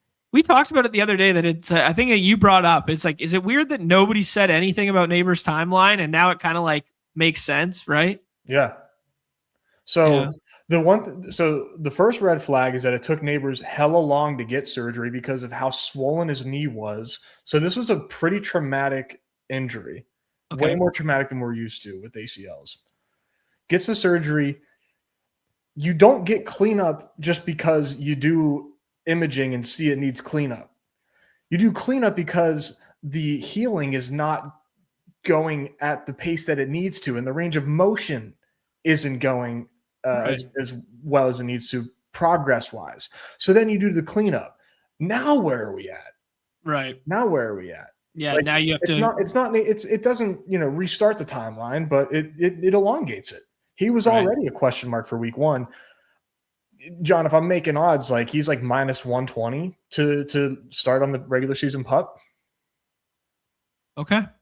Yeah, I mean, I feel like we're going to get good Neighbors value in the future too. Not that it really matters in this contest. It matters more in like BBM because that the normie community, when he hits that preseason pup that people forget is different than the actual pup, like he's going to be sinking in rooms, especially on the redacted site where he gets like an out tag or he gets like a Q tag or whatever. Yeah. Is there a blurb on him right now in the app? I'd imagine there is. Let's see here. Recovering from second procedure a day ago. Nice. Multiple weeks ago to remove scar tissue, blah, blah, blah. Nice. Nez, we're almost up here again. Damn, Lad goes. I'm in on Lad right now. I'm excited about Lad. ETR ranks have Devontae Adams, which means the solver is telling us Devontae Adams up here. Cool with that. Terry, if we want to play chicken with trying to get Jaden Daniels back, we could play the David Montgomery angle or the Bucky Irving angle. Let's take Montgomery. Okay. JMO stacks and is correlated with Gibbs, but let's take Montgomery. He does, but we were bullish on Montgomery the other day. I know. That's why I want to take more Montgomery now. There's a chance that he rises. Yeah. Conklin wants Waddle. Yeah. Eggers was trying to set up some lad stuff, but took the Tet fall instead. I'll say it. Lad over Tet straight up this year. Who wants that smoke? I like Lad, man. I like the setup for Lad. I know it's not overly bullish that they went out and got Njoku as well. I like the OC change. Like, why can't Lad be Waddle or Mike McDaniels? Yeah. Correlation for JMO. We got Devontae Adams here. We could pull up another running back. I think it's one of these two, probably. Yeah, I like JMO. All right, let's do JMO. Get that little Detroit correlation there. Don't necessarily have to take Goff with it, but would fit the build nicely. You like Devontae though, right? You're gonna have a lot of Devontae if this price holds. Yeah. Mm-hmm. I think so. Professional ass Hall of Fame wide receiver. Say that again. Professional ass Hall of Fame wide receiver who's really good at catching touchdowns from last year's MVP. And they didn't add anyone really in the draft when everybody thought they were going to add like Lemon. Yeah. Yeah, I think the field has it right. Like, I don't think 30 set. Like, I would respectfully disagree with a 37 overall rank on Adams. I think there's definitely some risk there. Yeah. Like, yeah, he's going to project for a lot of touchdowns. He should. He's scored touchdowns his whole career. But the age definitely worries me. He was banged up last year. The age is getting up there. So I do kind of worry about that. And, Stafford's also old. Like, sure. Yeah. So there's just a little bit of risk there, I think. Yeah, there is like systemic risk for sure. You also factor in like the Puka, just like wild card from like an offseason standpoint, that it's like, if Puka's not out there clearing space and winning all like the tough contested catches over the middle and all that like shit that he takes a beating for, like now all of a sudden, like, well, now we're shading a little bit of double coverage over Devontae Adams' way. Now we're picking him up and playing with a guy over the top on Adams. So like, if anything ever happened with Puka, it's actually, not amazing for Devontae Adams. Whereas like other contingent receivers are like, oh, they'll smash if the number one goes down. Yeah, I think that's true. Yeah, why is Evans above Adams? I mean, people just love Evans, and he's been there for years and like been in that draft location for years. It's a comfy click. He's a 1K guy year after year, but I tend to agree. I think I'd rather Adams over that. Eggers is asking me to smoke. He wants $100 for half PPR, Lad over Neighbors. Yeah, you can book that. Go ahead and just DM it to me so I don't forget. But I'll take Lad over. I'll take Lad over Tet rather. That was the bet, right? Lad over Tet is what I said. Yes. Yeah. DK Metcalf will be here for us. Burrow goes there. We could set up a Jalen Hurts thing. Jordan Tyson's here, which is, I don't know how you feel about his health. What do you like here? Warren. I don't love this range. What about Metcalf and Warren? Okay. Let's do a double Pittsburgh on the end here and do another running back plus wide receiver combo that also gives us an out at a quarterback later. Mm-hmm. Yeah, we got a second to breathe here at least. Yeah, like Marv scares me very, very much. Yeah. Pierce, was great, but a little worried there. Yeah, I like Jalen Warren. You like Warren more than Rico straight up? I do. Yeah. I know there's I know it's close, but yeah, I think Warren has some pretty major upside, I think. Okay. I was thinking about was Daniel Jones. Is he going to be ready week 1? He'll be like 9 months away from an Achilles tear. I'm not going to take anything off the table after we saw Jason Tatum come back after an Achilles tear so fast. But then we also see the other side of the coin with like Hallie. I don't know, man. It's just guesswork right now. I gun to my head, he's the week 1 starter. Yeah. Yeah. But it's a fair point. It's a very fair point. Yeah, I'm pretty concerned about it, especially in these super flex streets. Like he'll play. He probably won't be out long. But yeah, I worry about that. I worry about how effective he'll be coming back from it. Yeah, because that's a very fragile. It's a very fragile situation in Indy. If he is not 100% and he's playing bad, everything falls apart there. I like it. Yeah. Yeah. It's a good take. That has me worried about Pierce, you know? Right. I'm actually I'm hung up on 2 things right now. I'm still hung up on this Adam Scott versus Adam Scott thing, thinking about like total viewership numbers and stuff. But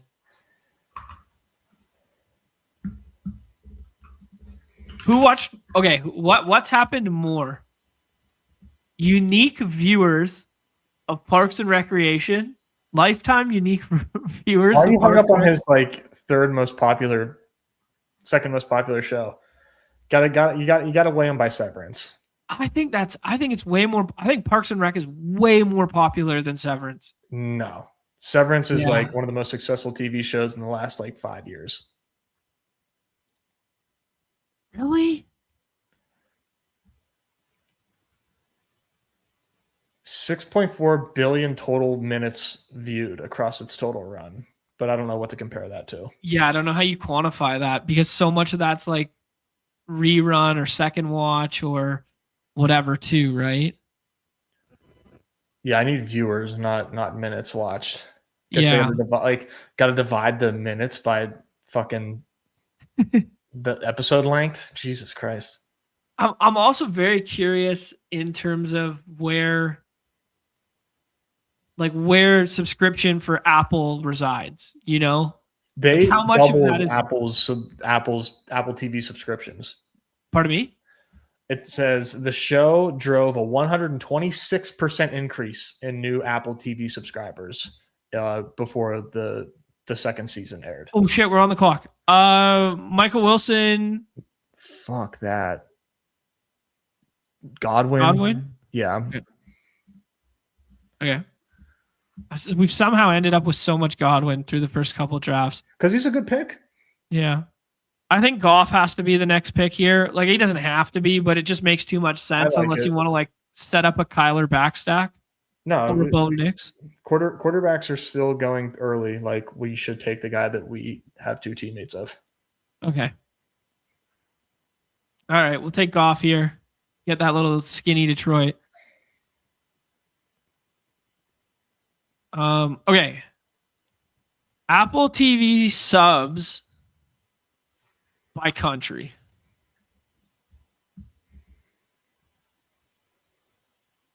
They do not publicly disclose, but it's estimated that global membership is about 45 million.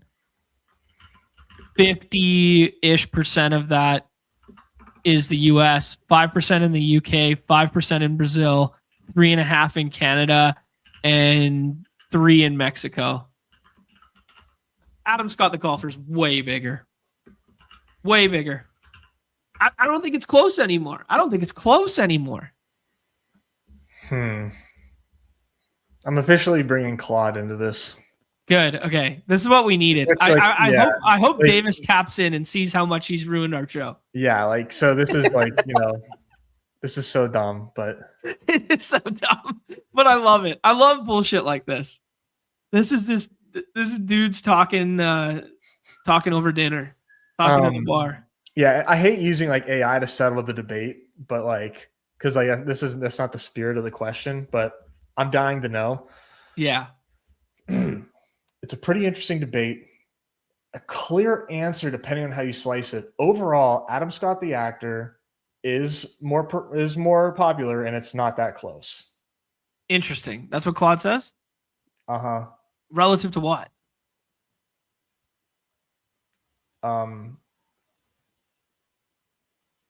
Well, it's the fact that he benefits from like being in the streaming era and he's way more accessible. Like, yeah, couldn't tell you how to easily find Adam Scott the golfer, but like Apple TV is a button on my fucking remote. right. Yeah. Okay. Like accessibility is worth more than like a 2013 green jacket or whatever. Yeah. If I ask my wife what a green jacket's for, don't think so. Like Masters viewing worldwide on a Sunday.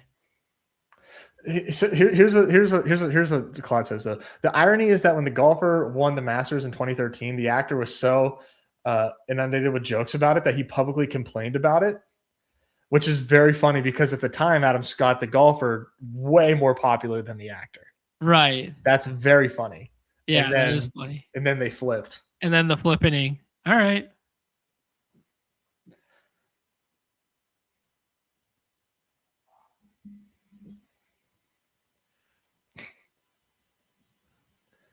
What's more? Murph's just on one.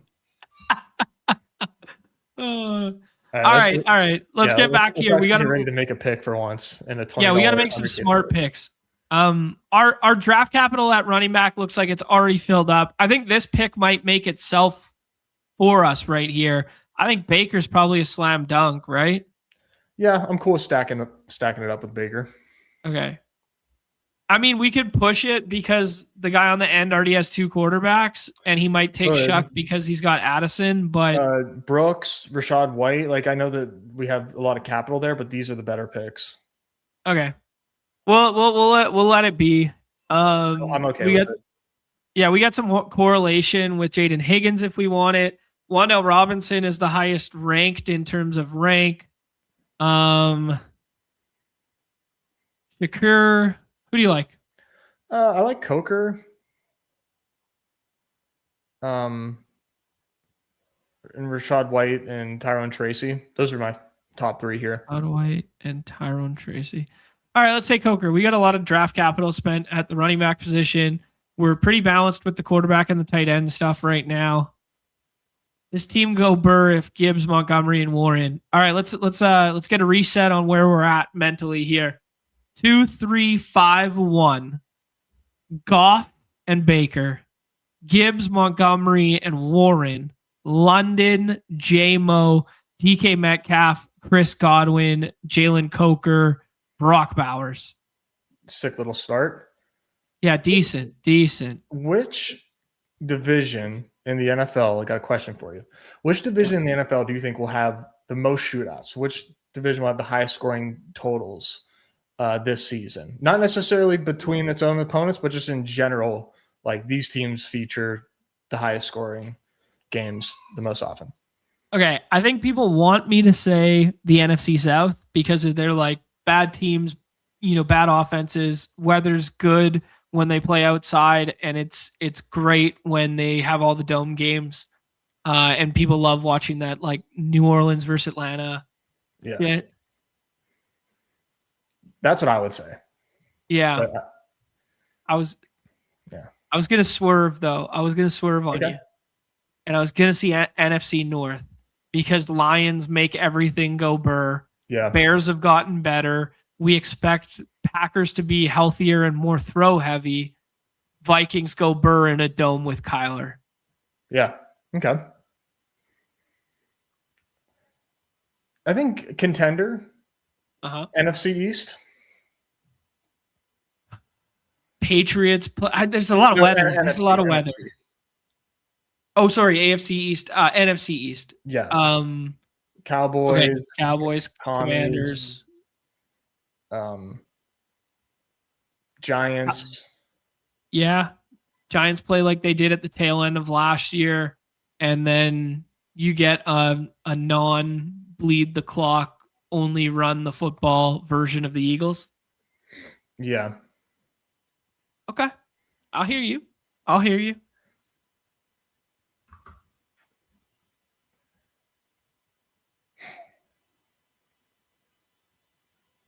Oh. I was watching ADP or Ship Chasing, really fun show that they did where they kind of like did a questionnaire about BBM. Okay. And one of the things that they were talking about is who's likely to win. And they're talking about all the Ship Chasing co-hosts that have won, and, a co-host of Pete has won. So, we're kind of in that conversation of, do winners of BBM. Just throwing that out there. I know it's not Ship Chasing, but it is. They were using the term co-hosts. That's what they're throwing around. So I ain't saying no. I mean, I'm probably the smartest dude who's never won. I mean, anyways, dude, what do you think about Diggs here or Juwan Jennings? Those would be the two picks for me. Yeah, I'm taking Diggs. Yeah, I like it. Rumors about the commies with Diggs, right? Really? Is that what I saw yesterday? Atlanta. Oh, I saw Atlanta. That's what I saw. Atlanta. Yeah. Yes, thank you. He's going to be a value wherever he goes. Yeah, at 143, when you're talking about like, does Omar Cooper play more than 60% of snaps for the first 5 weeks? God knows, who knows? See Concepcion over Stephon Diggs. Right. If Concepcion had Diggs like 20, 25 numbers, he would be a smash. Okay. I don't even know what. Okay, let's make this pick here. Running back's kind of gross. Pacheco, we don't want to handcuff ourselves. Algier or Travis Hunter to shoot the moon. Jennings. Can't force me to draft. Otani. Fake you don't Otani. You don't want any Otani? All right, this kind of feels like an old school version of us right now. Like 3 anchor, kind of like running back, a little bit of capital earlier than that. We got a 2-3-7-1 right now with Bowers. Might turn into a 3 tight end build, even though we have Bowers. But I think we might be done at wide receiver. We could be. London JMO, who has the best diet in the world, apparently. DK Metcalf, Godwin, Coker, Diggs, and Juwan Jennings. I think we're done.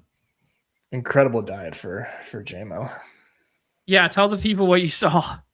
Oh, I mean, it's old news, but someone just like compiled all of the JMO food posts that he's ever made on Instagram. Highlighting one was a hot Cheetos on a styrofoam plate covered in Rotel, which is nacho cheese and ground beef just poured over. It's just nachos. I just did it with the hot Cheetos. McFlurry burger is a popular one. He and his buddy were scrolling on TikTok and they saw someone do it. And he said, I'm going to try that. The ketchup kind of holds it together. So you got the Oreos on it.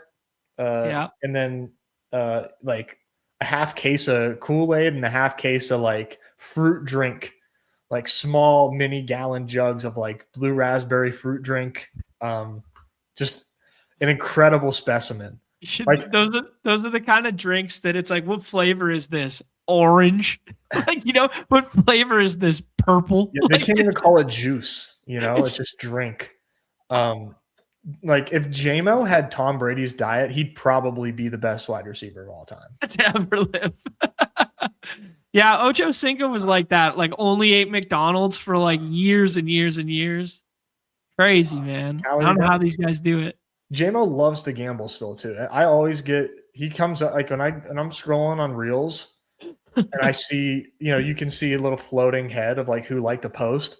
Anytime something comes up where it's like me to my bro when he like adds like 12 legs to a parlay, it's like liked by Jameson Williams. Like he's fucking guys, man. He's the coolest guy ever. Can't stay out of his own way. Oh man. Maybe my favorite player of all time. Good shit. It also helps that I was, burning money on him for 2 years before he got good. Yeah. A man's baked 24/7.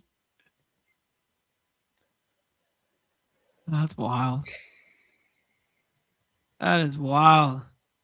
Gunnar Ross, what's good? GM. Can't keep up with the early season rush of content. I need a bot to track one. That's what we need to do, John. I think we just need to develop an app. There you go. That'll separate us. That will. That's the real moneymaker there for us. Okay, so we made the Brock Bowers bet, so Mendoza makes a lot of sense. We're also getting frozen out at running back right now, so like B-Rob feels really safe alongside a London bet too. Yeah, I'll take B-Rob because I doubt this guy takes Mendoza. Yeah, no. The illustrious Fox double tapped. Yeah, he goes Singleton there. Yeah, I like Mendoza. Okay, and we like Mendoza more than doing something cheeky with Geno, or we could end our tight end room with TJ Hawkinson. I like Mendoza more.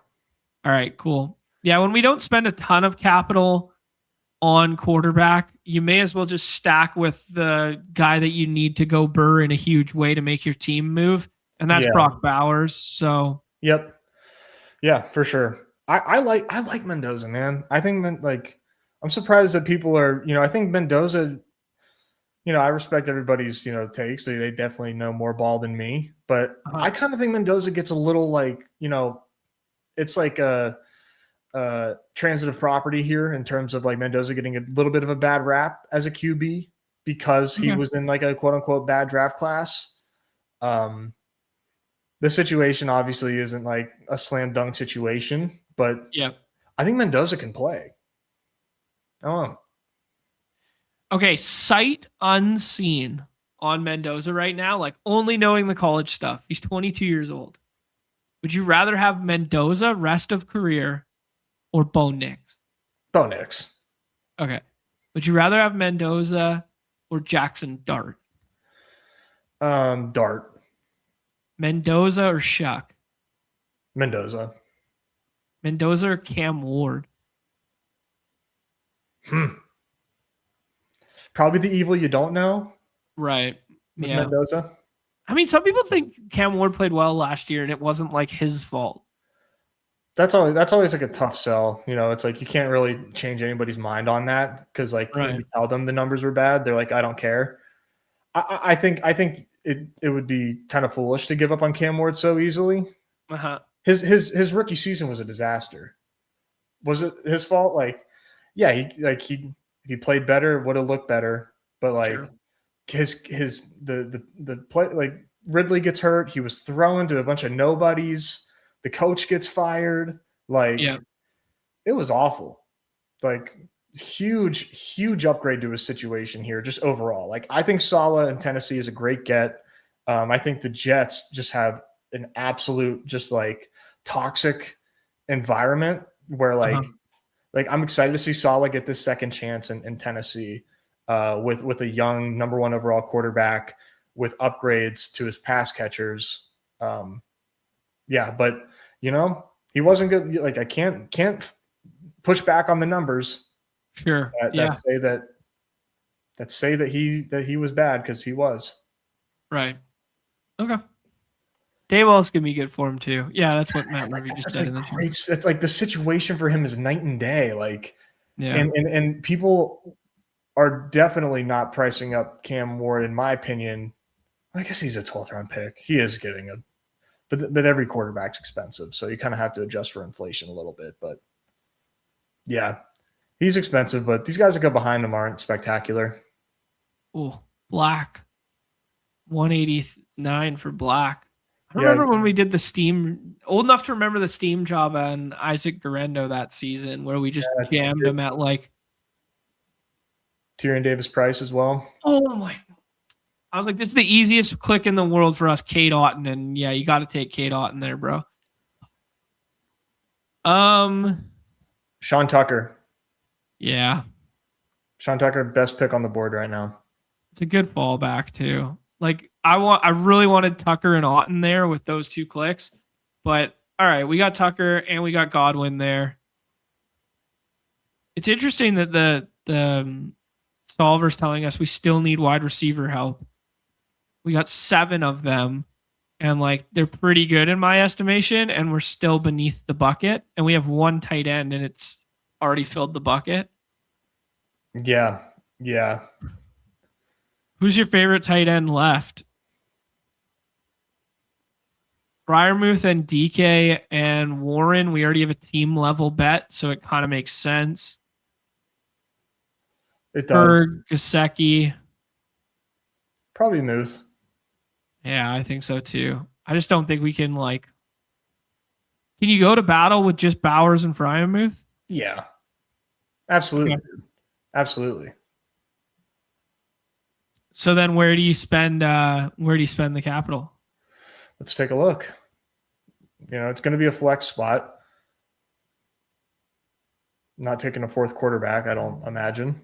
No, we got a 3-5-7-2 right now. Goff, Baker, Mendoza, Gibbs, David Montgomery, Warren, Brian Robinson, Sean Tucker. I think Hurst makes a lot of sense. Okay. London, J-Mo, Metcalf, Godwin, Coker, Diggs, Jennings. It feels like tight end or running back to me, but maybe I'm just weighting the impact of like Diggs and Jennings too heavily. Yeah, let's look at the running backs. Gibbs, Montgomery, Warren, Robinson, Sean Tucker. Yeah, let's see like who's available.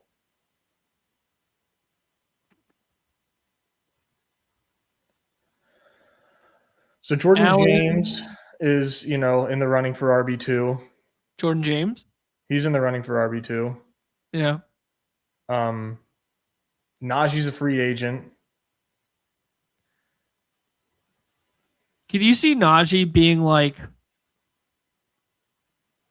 Could you see Najee being Leonard Fournette, where it's like, we know the name, we remember him, everybody kind of liked him or didn't like him, and, he's a free agent, surely he's going to land somewhere, and then never lands anywhere until someone gets an injury in like week 10, and then he gets added, and people add him in season-long leagues, and then he just, gets 8 carries and just doesn't matter at all. Yeah, 100%. 100%. Yeah. Like I'm not jamming Najee Harris right now. And I'm the Najee Harris guy, I think there's significant risk there. Like Darnell Mooney goes down here. Keyshawn Boutte could be part of that trade. Never know. Hurst goes down here.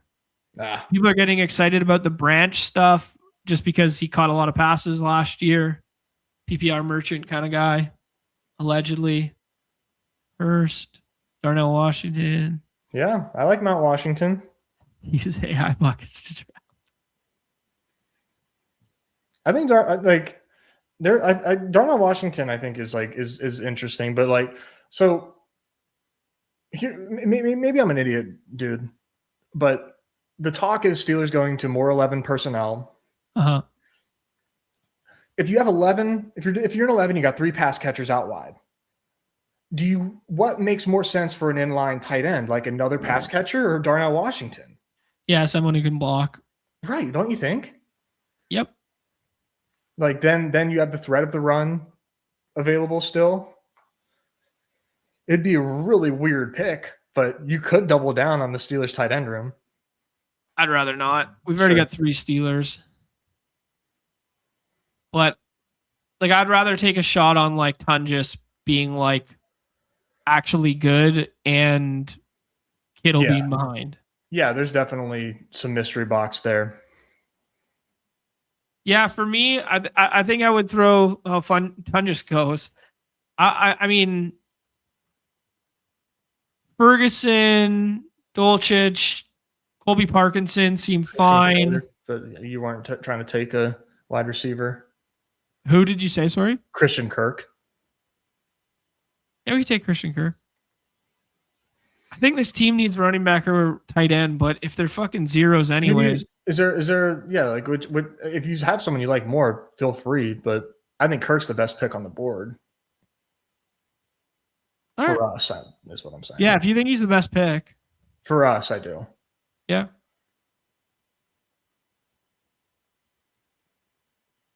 All right.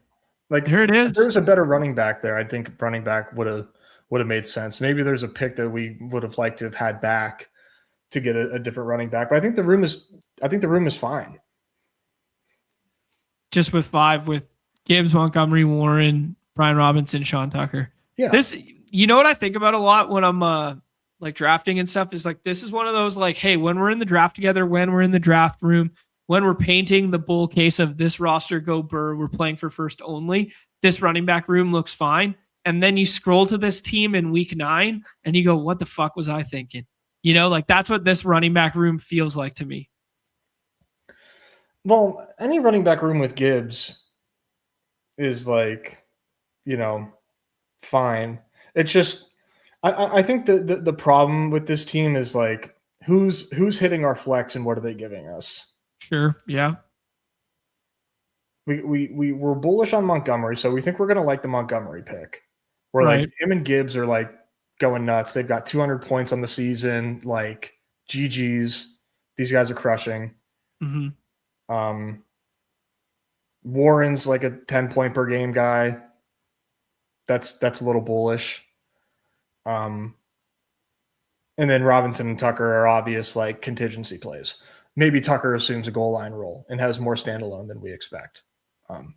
Right. Yeah. Robinson could also like look at Algier's stat line last year. Could Robinson replicate that? It's not that wouldn't be too bad.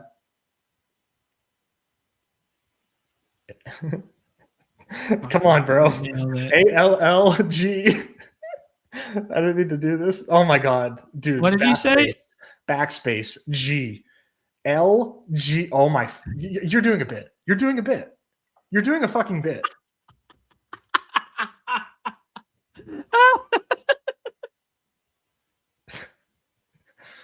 There's just no way that what. That was so good. Oh, Tyler Algier had 116 fantasy points last year in basically full reserve duties without having a like standalone week to himself. Yeah, like why is Brian Robinson not getting this exact role? Right. So, yeah, I get it. Like, I totally feel you on like, could the running back room be stronger? Like for sure, but but does it get any stronger because you add Najee Harris in the last round? Yeah, right. It probably had to be a turn at some other point in the draft. All right, Nez, let's tie a bow on it there. Let's take a look here at the solver stuff there. We did not get a bunch of ADP values, largely just because of our picks at the tail end there with the running backs there by pulling up Sean Tucker for correlation purposes. Don't really care about that stuff until we actually see CLV in the future. We'll come back to a team like this later and see if it aged poorly, opposed to looking at ADP value and DC value at this point in the calendar. We got team stacks of Detroit, Vegas, and Tampa Bay, a 3-5-8-2, a 1-3-4-1 to start. So very balanced through our first 9 rounds there. And we go with Jared Goff, Baker Mayfield, Fernando Mendoza. Then we go Gibbs, Montgomery, Warren, B-Rob, and Sean Tucker. And then we got London, J-Mo, Metcalf, Godwin, Coker, Diggs, Jennings, Christian Kirk, Brock Bowers holding it down all by himself in the tight end room with Pat Freiermuth alongside of him. Thoughts and prayers for our thoughts on the team, Nez. Does this one suck or does it fuck? I think this one fucks. I think this one kind of fucks. like it's it just too. Like a normal weeknight type of smash. Nothing crazy. You know, it's not gonna like live rent free in the back, like in your head, like the next day. But like, right, this is just a good team. This is a good team. It's a little balanced. Like we have mad draft capital at running back, and we didn't even think that the team was like, you know, super strong there. And that's like one of the strong suits. None of our wide receivers really suck. I second the notion in the chat here. Missionary lights dim. I was going to paint the analogy. We were going to Wings Wednesday on a Wednesday there, and then we decided not to have wings. We just had, a pint or two and the salad, share a nice meal, come home missionary style, and then you walk the dog after. I think that is the exact kind of lovemaking this team suggests. So I try not to get as specific as you just did, but love it. Love it. Good, clean fun. Good, clean fun.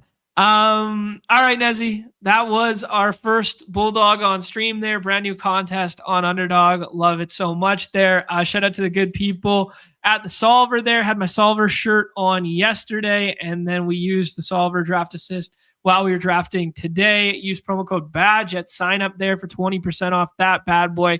Just drop that in the chat for the people here. After